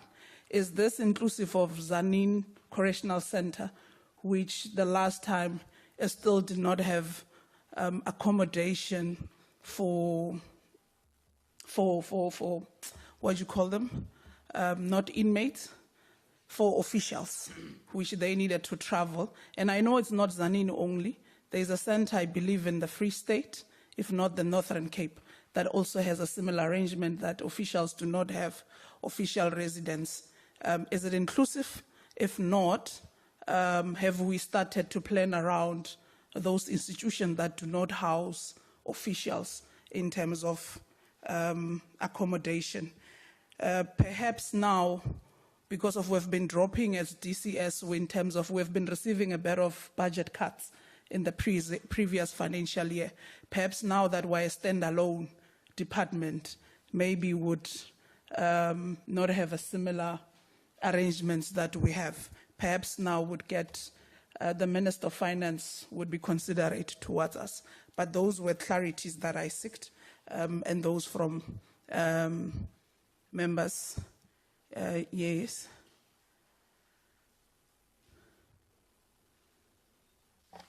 Thank you very much, Chair.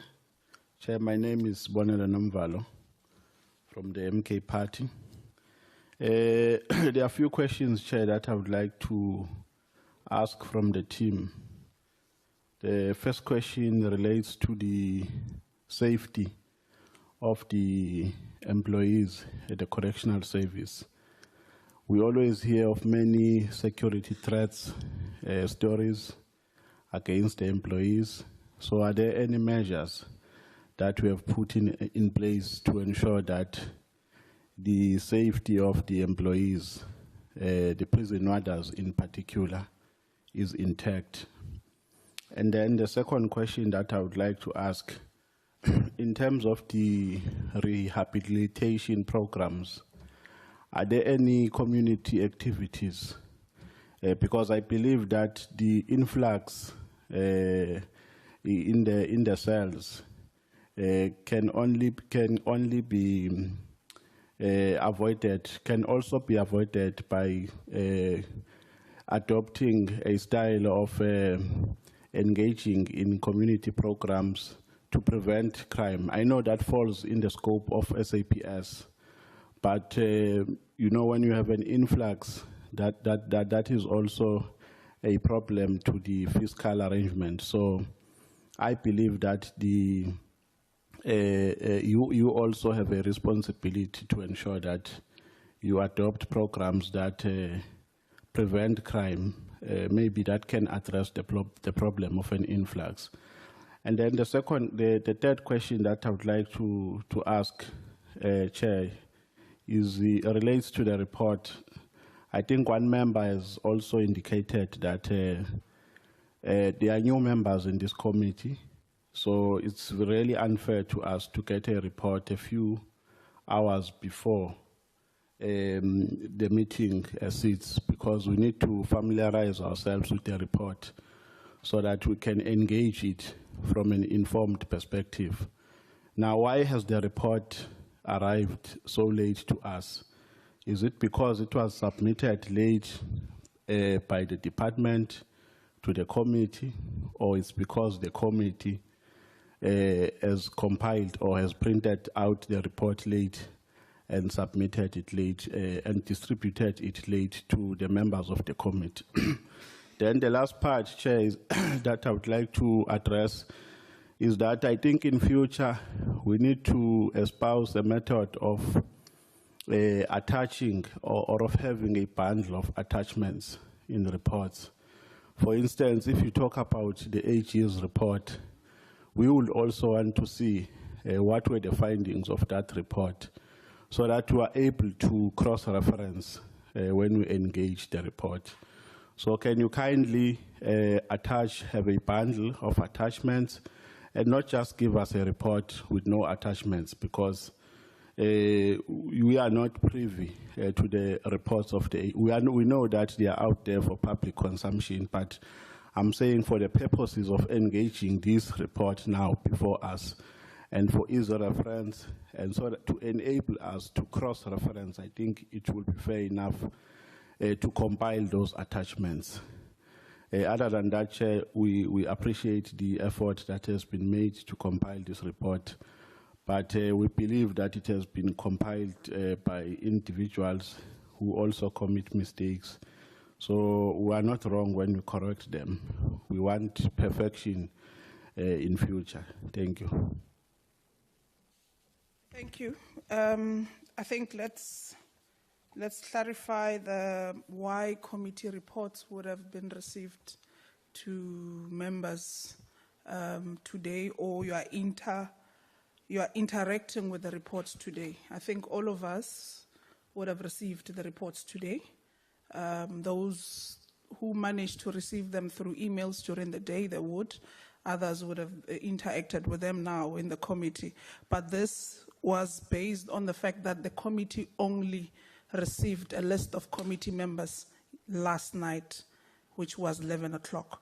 So even if the department was ready with the report, it was difficult to send out a report when you don't know who are you sending out to. So it's only last night at 11 o'clock that the committee that deals with correctional service was given a list of committee members submitted by all political parties. Hence, then a notice was issued out for today's meeting.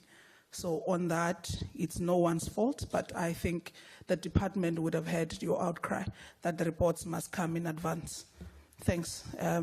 Over to you, Minister, and your team in response. Can I just say at this stage, Honourable Chair, I understand the frustration if you don't receive a presentation in time. I understand that. You're quite correct, and we will ensure that in future it will be in time. Thank you. And I hand over to the Commissioner.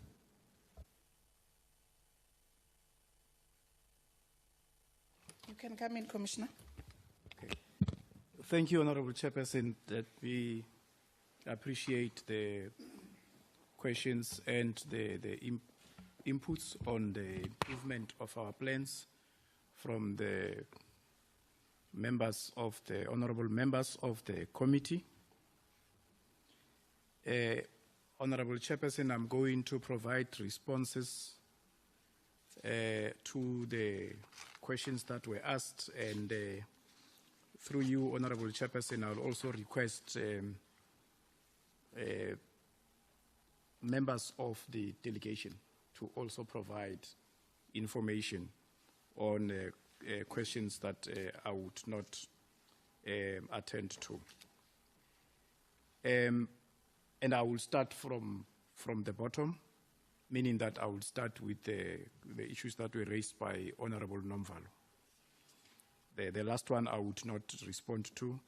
The Honourable Chairperson and the Minister comprehensively dealt with that one. We, as the Department of Correctional Services, are part of the Justice, Crime, Prevention and Security Cluster. This is a cluster of departments that directly have strategies and plans to combat crime, and departments that are indirectly contributing to the programs to combat crime.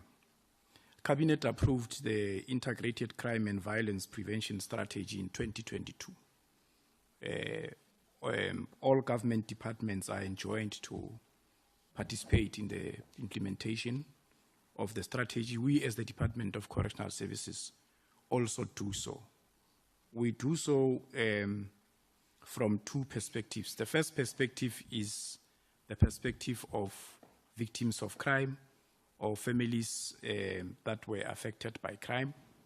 We have community outreach projects that includes skills development, job opportunities, and we also have outreach programs that target community structures and organizations.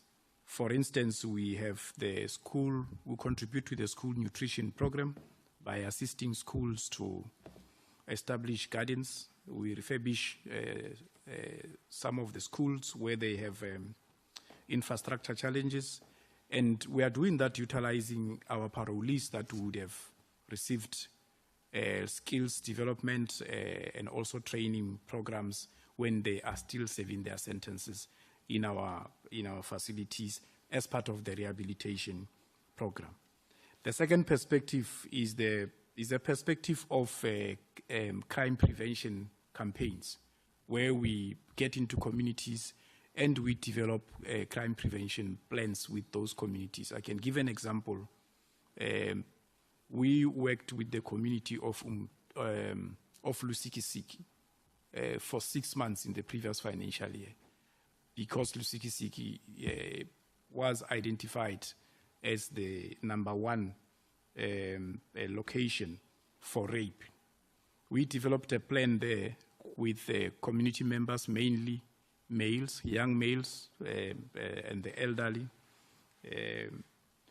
on how we can work together to ensure that the boy child does not grow to end up committing the crime of rape. And we implemented a program there for 6 months with the municipality and other local partners.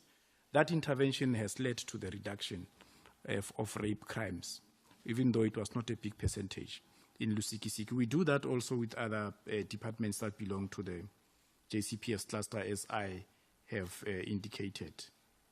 On the issue of the safety of employees, I must indicate that like all other security officials or officials that work for departments that are classified under the JCPS cluster, that is the risk that we face on a daily basis.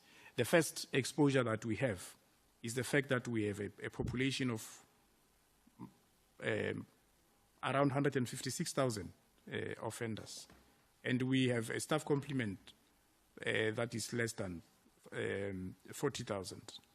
Now, in that staff complement, you have not more than 40% as security officials. Basically, what it means is that you have a security official, as referred to Honorable Nomvalo, a warder who would be looking after more than 5 inmates alone.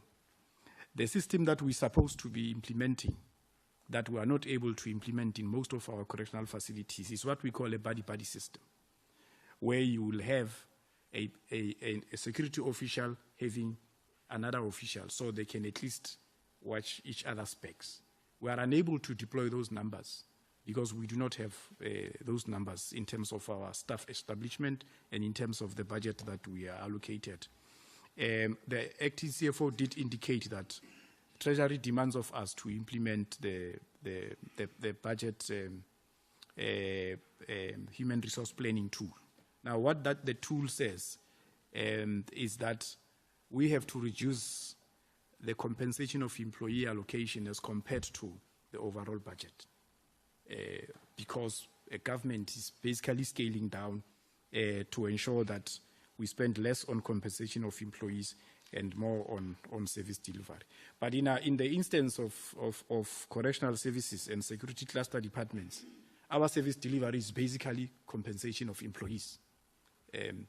For us to attend to rehabilitation programs, for instance, for us to take offenders through formal education, we need teachers. But those teachers cannot go into class alone. They need security officials. If they go into class alone, obviously it's a security risk. So we manage on a daily basis with the shift patterns that we implement.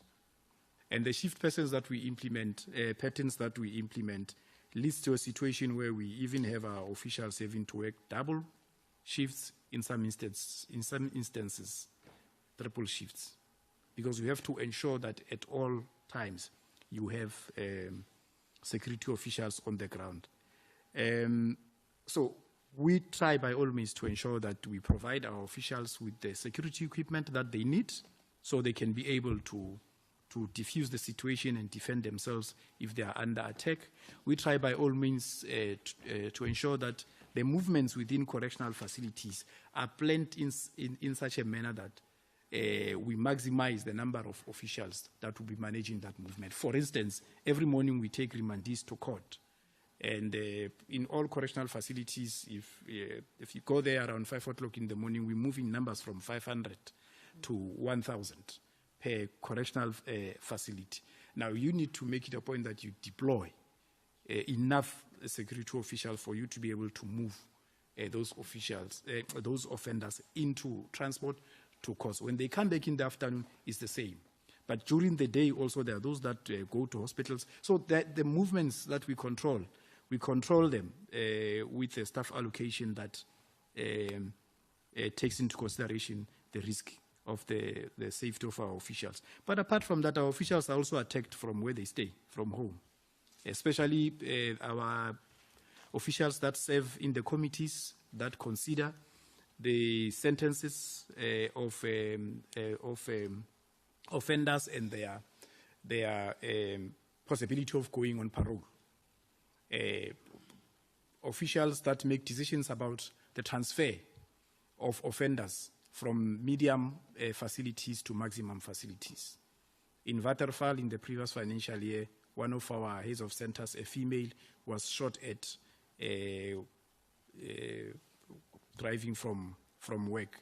She survived that attempt. Another one in Toyando did not survive that shooting. He was just killed when he left his house, going to work. He was a head of center. So we have those risks that we carry. I must indicate, honorable members, that these are not reported to in the media as compared to what happens to South African police service members. And that is the disadvantage that we face as the Department of Correctional Services, in as much as we go out there to educate about our work. Honorable Chairperson, I will be brief on others. I do not want to take too much time of the committee. On the Kotama, we have implemented the repair program. We are left with, there are 3 facilities at Kotama Sintumule. It's the yellow facility, the blue facility, and the green facility. The yellow and the blue were done. The green facility, we are left with, the green facility has 1,152 beds. So we are left with finalizing the repairs on that facility. In terms of the program, by end of this month, the green facility will also be available. So the 3,024 beds will be available. Already the other 2 facilities are occupied. On the issue of additional bed capacity for Mangaung and Kotama, we did engage with the contractors. That is before the Thabo Bester issues. They did submit proposals, but the fees that they wanted to charge the department were so high that we could not accept them at that time, and we could not then reach an agreement in terms of utilizing that additional capacity. So the Kotama Sintumule will be in full operation from the 1st of August 2024. Hopefully, we will be able to present that to the nation. On the issue that was raised by Honorable Muela on the skills development programs, we do offer skills development programs. I must indicate that we have the self-sufficiency and sustainability strategy. That strategy is basically meant to improve production of our enterprises, and those enterprises are are spaces where we offer skills development courses. For instance, we have farms, we have wood workshops, we have metal workshops, we have textile workshops. The uniform that we are wearing is produced by offenders. Through those programs, we are able then to ensure that when the offenders leave our facilities, they have the skills. We also have an arts and craft program. We have opened arts and craft exhibition centers in more than 60% of our management areas. If you walk into those management areas, there's an arts and craft exhibition center. You can walk in and buy arts and crafts that would have been produced by offenders. The money that we generate, the savings that we generate from these programs, Treasury has allowed the department to keep 100% of that revenue. We then reinvest it in those skills development programs. In the past, Treasury was only allowing us to retain 1/3. But in 2021, we made an application and we are allowed to retain 100%. Those, also the funds that are generated, we pay offenders a stipend, and that stipend is utilized by offenders within the facility.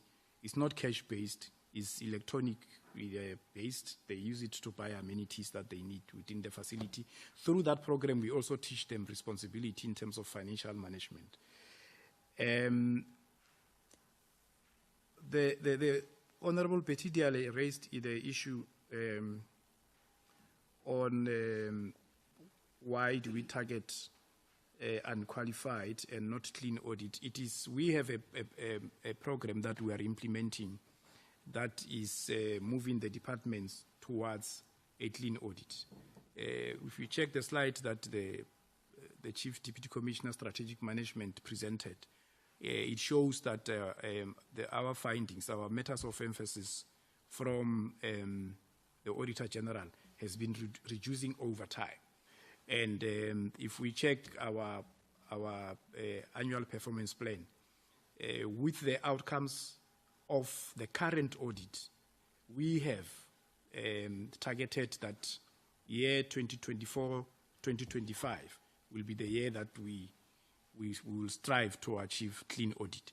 We targeted in that manner because to move the department from a disclaimer to an unqualified audit outcome needed an implementation of a comprehensive audit action plan. We are able now to talk about a clean audit because in the previous financial year, when we checked the audit action plan, we had actually implemented 100% of the actions that we were supposed to implement to cure the matters of emphasis or the findings that the Auditor General presented to us. The issue of the lease amounts, whether they are reducing or increasing, I will request that the acting CFO attend to it. Yes, overcrowding is worsening. As the Honorable Engelbrecht indicated, we are at the receiving end of the criminal justice system value chain. When South African Police Service announces Operation Shanela and they arrest 100,000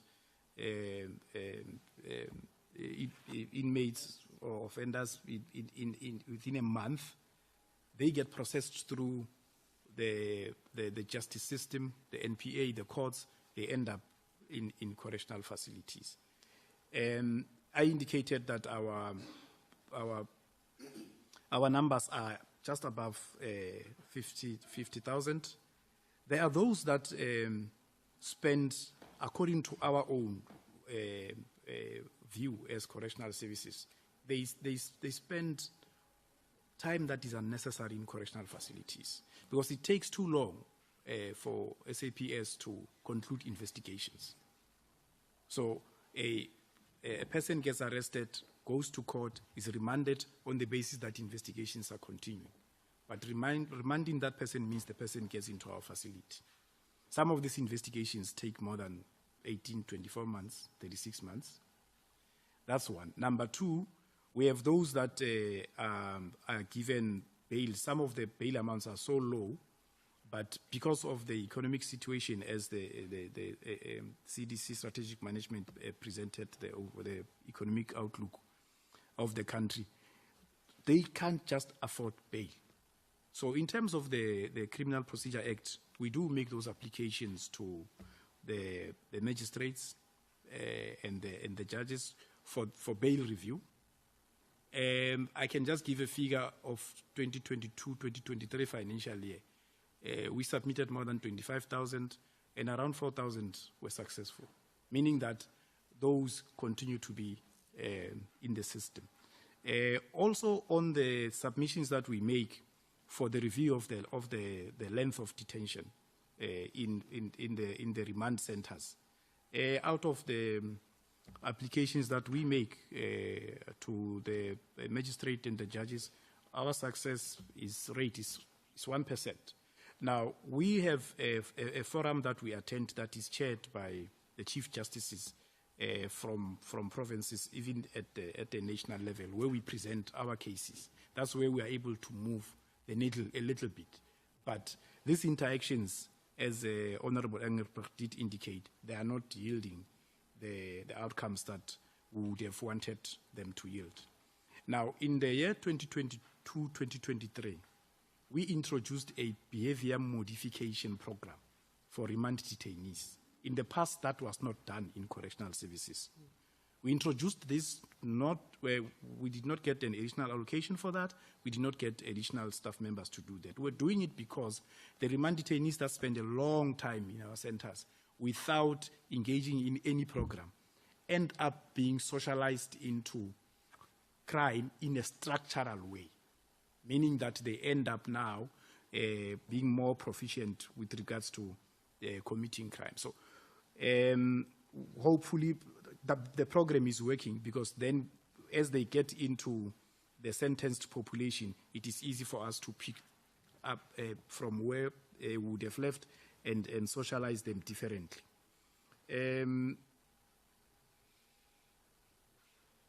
Honorable James raised the issue of the prevalence of drug abuse. Yes, we do detect and we take the offenders on arrival. Maybe let me explain it this way. When an offender is sentenced, before they can get into a formalized program, we assess them psychologically, physically, and then we develop a sentence plan. The sentence plan is developed within 7 days. Now, the sentence plan will identify all this, including health issues or drug abuse issues or any other issues that needed to be attended to. And at the same time, that sentence plan addresses the type of crime that that offender would have been sentenced for. So there would be a different program for an offender that is arrested for rape as compared to an offender that is sentenced for robbery or gender-based violence. So we do have the programs. We have case officers that would be following the progression of this offender over time. We have case management committees that would review the progress over time. And the case management committees, what they do, because when an offender comes in, the offender is rated high risk. So you have to work down to a low risk as an offender. When you are at a low risk level, that's where now you are even able to get out of the center and work in farms, in areas that are of less control, because now you would have built that level of responsibility that shows us that you are well on your way towards rehabilitation. There are risks that are associated with that. Some of our escapes, you actually get them from the offenders that work in farms. But as I indicated, it also has to do with the offender-official ratio. So we have programs against drug abuse. The use of cell phones, the solution is technology. We do our searches. We run a backless society for our officials, but there are still those officials who smuggle. We discover them on a daily basis. we fire them on a daily basis. Even the report says so. The number of cases, if it's 1,500 in a financial year, we will get 1,500 dismissals on transgressions like those. We also have a challenge of members of the community that come and visit offenders over the weekend or over the holidays when offenders are, allowed to interact. They also smuggle. When we discover them, we open cases, they come back and join the population. There is a prevalence of that problem at St. Albans, which was reported to the Judicial Inspectorate, where members of the community, especially females, did not want to be body searched, citing, of course, humiliation and other issues. But when we check the profile of St. Albans, almost that 90%, 99% of the drugs and other articles that are not allowed in correctional facilities are smuggled by female visitors who are visiting the offenders. So that's what we are militating against, and that's why we do a lot of work in the communities. I said the use of cell phone, the solution is technology, and technology is there. The CFO and the CDC GITO did do a scan of the environment. The only thing that we need is a budget to implement that technology. It can be done.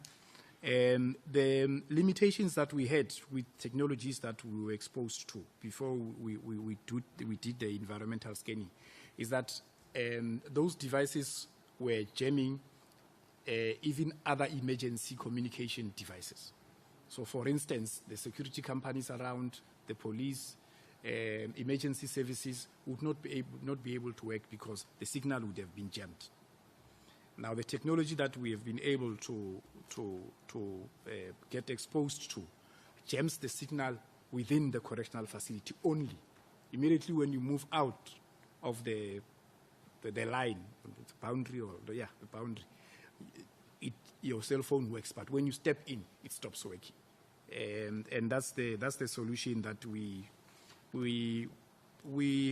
are putting together as a submission to the CARA funding. The CARA funding is what the CFO was referring to, is the funding that we get, that we apply to the Department of Justice, is a funding that is made up of recovered proceeds of crime that we have access to, so we can be able to combat crime moving forward. We have strategies to deal with gangs. We have a gang combat strategy. We have a strategy to deal with escapes. We have a strategy to deal with security incidents. We run a 24-hour basis information system. As a national commissioner, I get reports on time on whatever incident that takes place in correctional facilities, and we are able to respond. On a weekly basis, we go through statistics, and we are able to tell what happened in a correctional facility the previous week and what is planned for the next week. Those are operational meetings that take place every week. So we put our fingers on the pulse as we go. Yes, the incidents are there.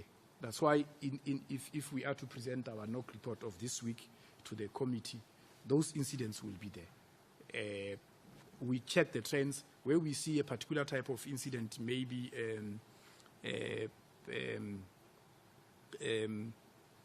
assault going up, we then ensure that we focus on that to manage it down and make it a point that it doesn't take place. So those ructions happen on a daily basis because we are managing a population.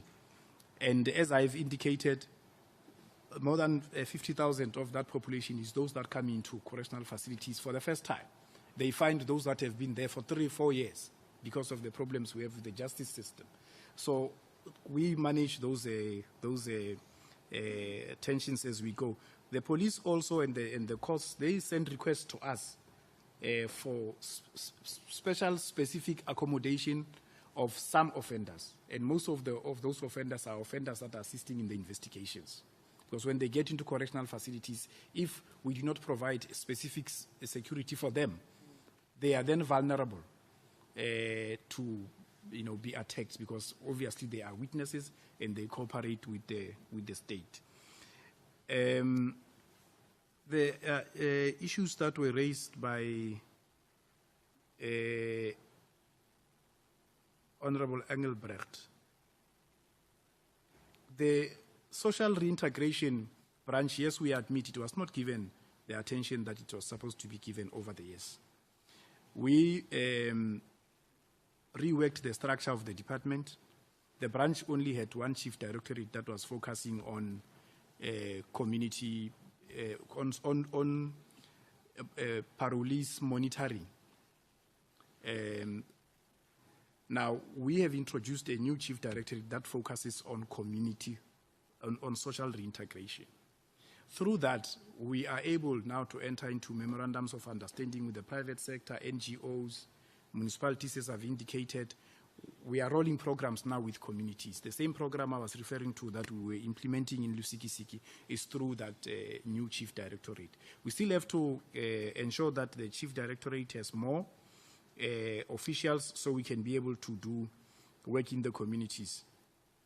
In the community corrections space, one of the things that we have realized is we can monitor a parolee on the conditions that that parolee is supposed to comply with. But that doesn't address the issue of crime. Because a parolee can still get out at 8 o'clock, come back at 4, between 8 and 4, commit crime. So now, with the community work that we're doing through the new chief directorate, we involve the traditional leaders, we involve the councillors, we involve churches, so we can be able to provide this parolee with that comprehensive community support. We also help parolees to find jobs. Our own centers are also open for them to come in and do work, and that helps us because then we can monitor them from a close range as compared to monitoring them when they are in at their localities. We give them letters of recommendation. We speak to potential employees. That is what the case officers do, because each and every parolee has got a parole officer looking after them. The case of IMS, I will request that the CDC GITO speak to other systems that we are trying to put in place. Yes, it is still under arbitration. We are still under arbitration because the contractor still wants to claim more money from the department. Now, we can't leave that unopposed. Yes, 357 million was spent more than 5 years ago on a system that we only received as a service 30%. It's a matter that went to court. It is in our audited financials. There was corrective work that was done following those that were involved those years back. But yes, this is one of those IT projects that were not managed properly in government. And that's why at the moment, as a department, we are not getting into any of these types of contracts. We are looking at how we can build capacity internally so that we can be able to generate our own systems. The issue of litigations, we have done an audit of the cases that are in court. We have allocated specific officials to work on those cases. The weakness that we identified in the previous financial year, which we are going to be dealing with from this financial year moving forward, is that as we get court judgments that talk to our policies and procedures, as a department, we were not reviewing those policies and procedures. So if an offender would take us to court on a particular benefit that they believe in terms of the act they are entitled to, and we get a court judgment, we do not come back to the department and relook at our procedures in line with the court judgment and the act, so that another offender doesn't take us to court for the same thing. So that's what we are working on in terms of reviewing our policies as the department. There is a case in point of offenders that believe that it is correct for them to have cell phones in their cells at night. Not cell phones, laptops in their cells at night for purposes of study. But we all know that the laptops, especially now with the advancement of technology, they have modems inside. And we know what modems and what the risks that modems bring into correctional facilities. But when you look at the case and you look at our policies, for us to be able to give an answer to the courts, we needed to have also reviewed our policies. So in as much as we are in court, we are also finalizing the review of the policy. So we can go to court and say, this is what we are doing for offenders, for them to be able to maximize their time to study. But these are the risks that we are facing if we are to allow them to utilize laptops in the cells. So in terms of litigation, that's the process that we have put in place to minimize losing money through litigation. I've already spoken to the issue of the audit action plan. We are implementing it at 100% as we stand. The areas that are of risk in terms of our audit space is information technology and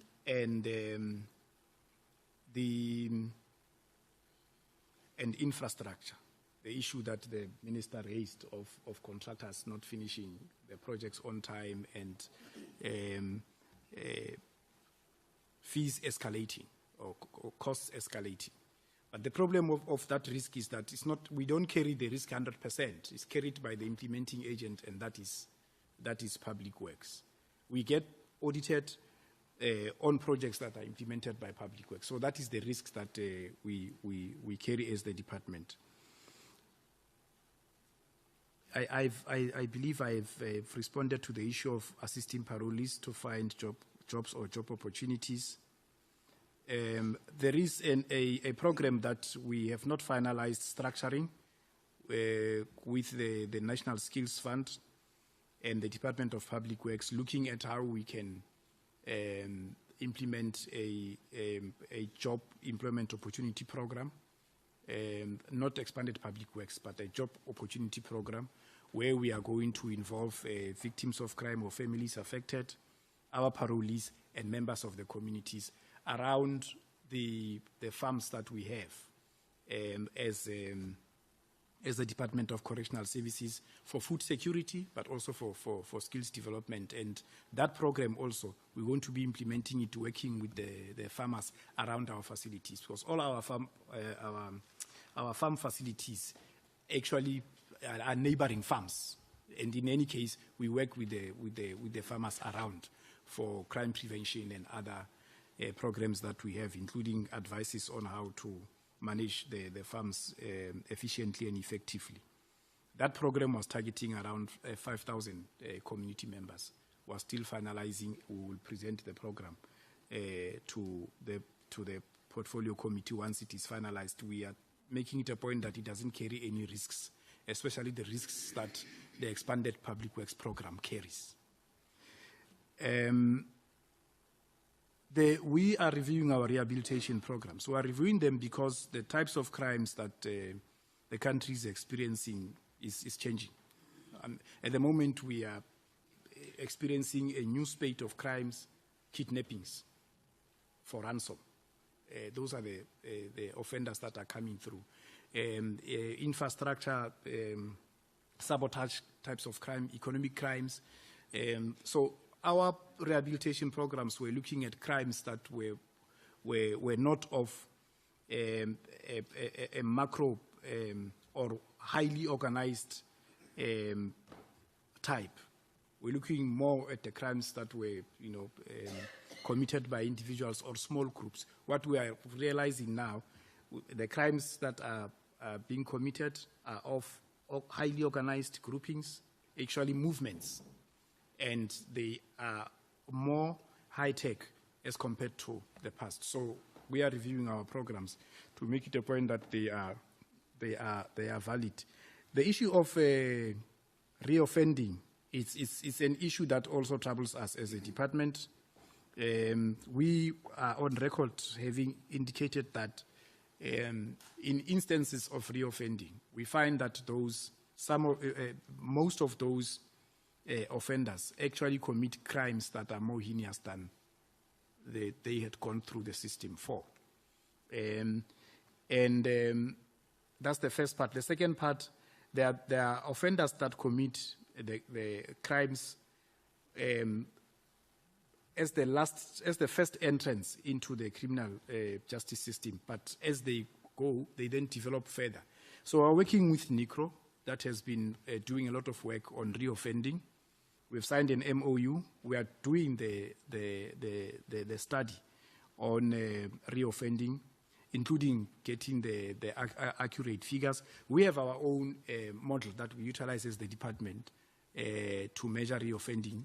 We measure reoffending against our parolees, the number of parolees that come back into the system. And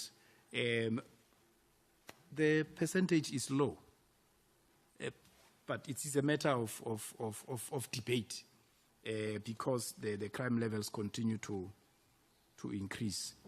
I also believe, Honorable Chairperson and Honorable Members, I have answered the issue around remand detainees and the interaction that we are having with the Justice Department. The last point that I wanted to make is that the population of offenders in the correctional system is also changing. As more heinous crimes are committed, long sentences are meted out by the courts. So on average, an offender spends 10 years in a correctional facility. Now, that means you do not have your sentenced offenders' numbers moving. At the same time, you have the remand population going up. And as Honorable Engelbrecht indicated, we can't continue building more and more prisons in as much as we don't afford, but that's not the way to go in terms of dealing with crime. Honorable Chairperson, Minister, thank you for the opportunity. I apologize, I took a bit of time, but I thought I should be thorough in answering and responding to the questions. Thank you, Honorable Chairperson. Are you done with responding, or there will be acting CFO? Thanks, Chair. I'll quickly respond to the question that was raised by Honorable Diale, specifically in terms of the 154 million of community correction leases. Yes, the expenditure is increasing annually. And these are the buildings that we are leasing for community corrections through the allocation of the budget, because we don't have actually buildings that are owned by the department, that's so that we don't have to spend this particular expenditure on the building. So these are the lease contracts that we have within the department. Thanks.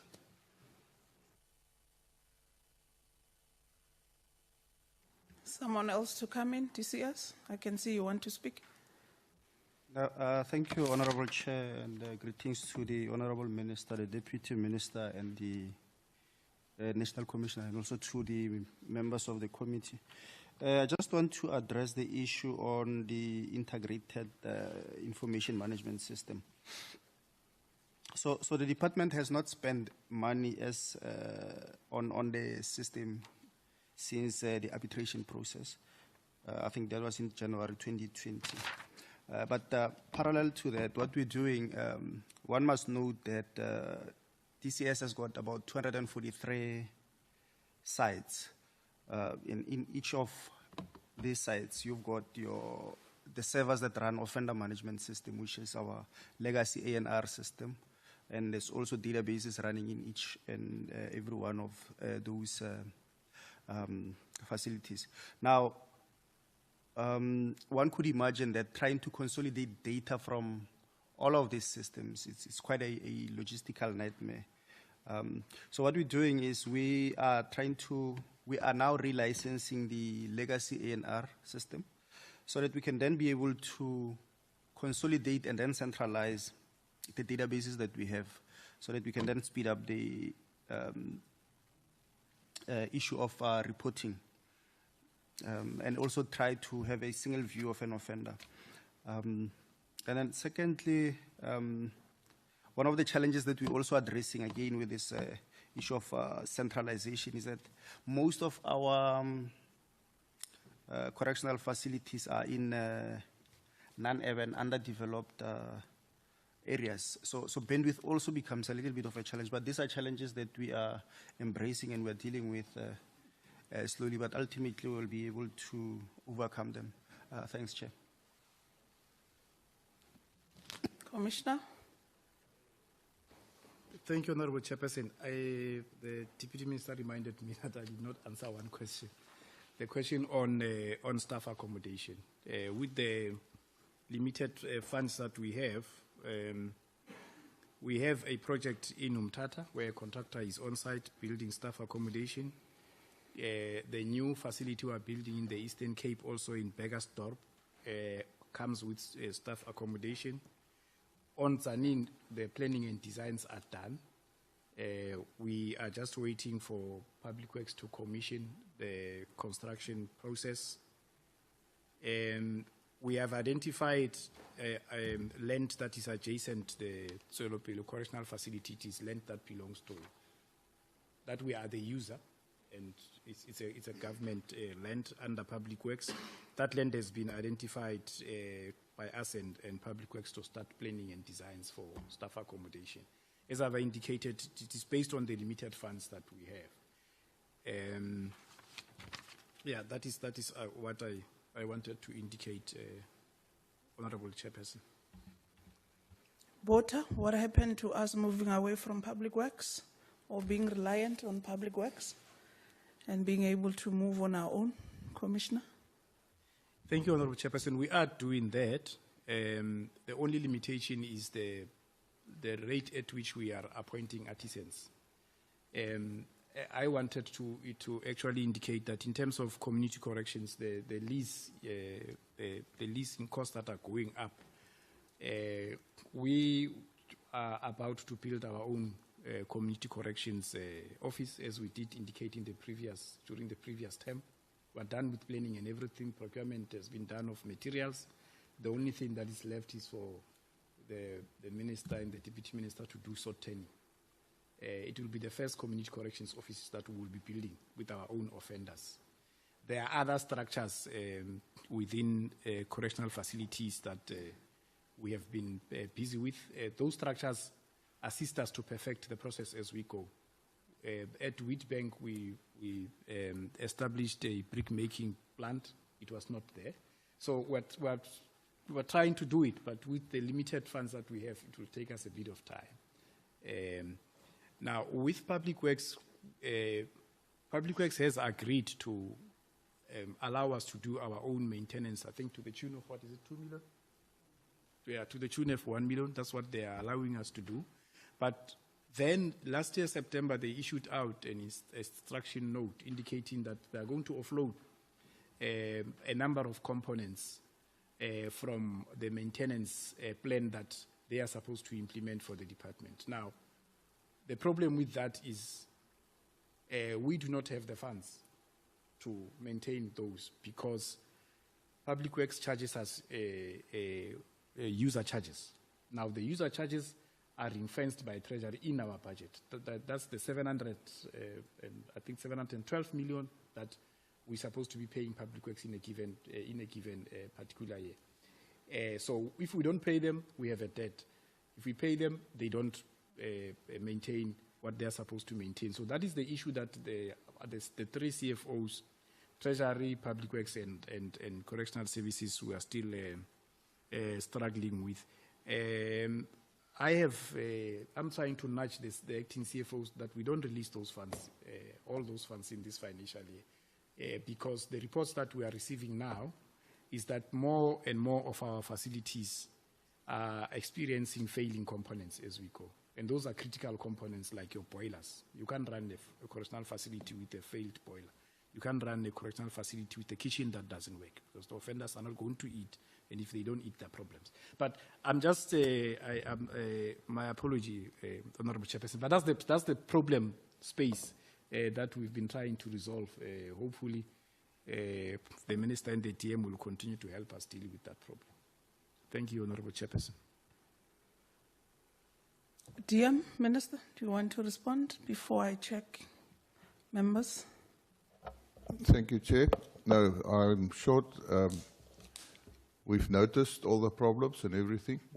We've noted the questions, and maybe we must think about the system from the committee side, a sort of a question and answer mechanism when you have your minutes.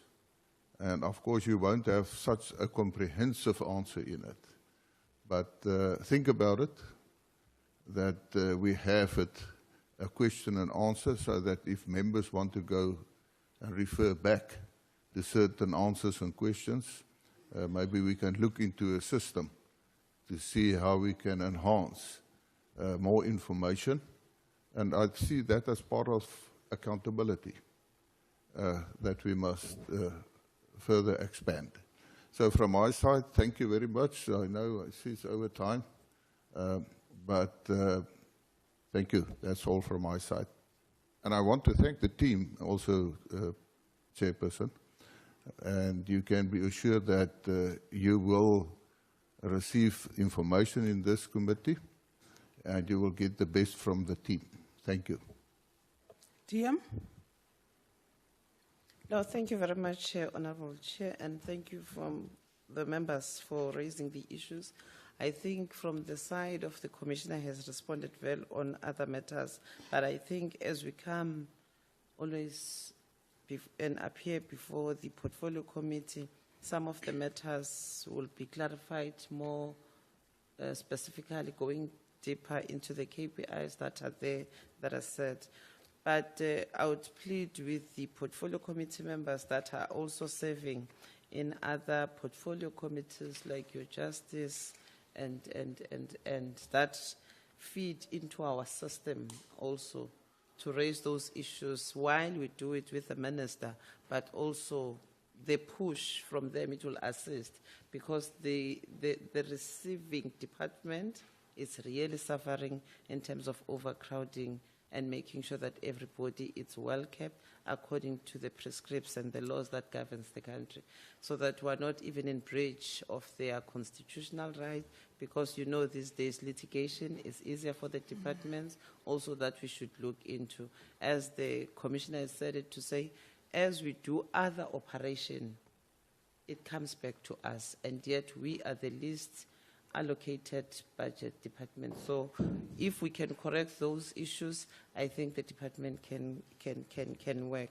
But I think most of the issues have been addressed. Where we're lacking, we will do so if we haven't responded quite well, because if there are matters that are outstanding, there's written submission, it can be done. Thank you very much. Okay. Members, I think we equally have a legacy report. Committee Secretary, perhaps we should also circulate that to members so that they can be abreast on what is it that the previous or the sixth administration has been dealing with regards to the DCS. However, it has been a legacy report that it's inclusive of Department of Justice and Correctional Service, because in the sixth administration, it was one department. So in the seventh, it has been decided by the President that it must be declustered. And I think also part of the legacy report, you would see a note that the Portfolio Committee of the sixth administration would equally had made a recommendation that the two departments must be declustered because of their big departments on their own. And you need to pay special attention to either. Because of correctional service, it is big. If anything happens in one community center, the entire country is at risk, because of you are looking at high-ranking inmates that are housed. And if one center houses 3,000 inmates, and then all of them get to a serious issue, it would be something that the country should cry on. So I think let's circulate the legacy report. I'm not sure, Mpo, whether we would separate it from the justice one so that we only send out the correctional one, so that it keeps the members abreast. I think all of us would not take it on high pace. We will eventually get there, all of us, on issues relating to correctional service. Even some of us, before we joined, we took time. But I believe, and this is my best practice, that mostly oversight enhances more knowledge than sitting and receiving reports. Because of when you go personally to centers, it's when you have the true definition and understanding on what happens in correctional centers. When we're seated here receiving reports, the CFO giving you the allocations, the National Commissioner taking you through public works, you will think it's a beautiful sight reading the reports. But I can tell you, it's a very horrible sight, especially in centers that are not well maintained. But it's something that the portfolio committee will look into, and so that equally new members are taken through. But we will take each other through step by step, so that eventually we walk the path in trying to correct some measures in the DCS, so that you find that our inmates get the best practice to avoid litigations, especially being done by inmates towards our department. I'm not sure if honorable members would want to say something, or if there is another clarity. Honorable Engelbrecht. Thank you, Madam Chair. I just want to stress to our new members that in the previous Parliament, the 6th Parliament, our committee was known for this forum here is not a political forum where we engage in party political bickering and to and froing. That we leave for the House. When we debate in the House, it's great. You can call me, tell me I'm ugly, I'll tell you that you are stupid or whatever the case may be. But here, we deal with issues as and when it comes along, and we try to get to a point where we assist the department in achieving their specific set goals. So that's our way that we used to work in this department, in this portfolio committee, and I truly hope that that will continue going forward. Thank you. I think we have a great team of honorable members that have joined in. I'm sure that the work towards the portfolio committee will be put in the best interest. Without any clarity or anything, members, I would like to close this meeting. But before I close it, the committee secretary will then circulate a report that has to do with us members to adopt the budget vote that we would be debating, I think on Mondays here. It's on Monday, but the report will be circulated amongst yourselves tonight, so that tomorrow, best possibly in the afternoon, we'll check schedule of members if you are not sitting in other portfolio committees tomorrow, so that then we can look at what possible time is it that we can have a virtual meeting, so that we're able to go through the report and adopt it, so that we're able to get ourselves ready for the debate on Monday. Without any waste of time, Minister, DM, appreciate your time in the portfolio committee and the DCS team. We also appreciate the report. We welcome the report and appreciate it. Where there are gaps, let's try to work together as a portfolio committee in trying to mitigate those. We are not here to go at each other. We're here to make sure that there is service to our people, and we account to every little thing that we do as a department. So without any waste of time, I officially adjourn this meeting. Thank you.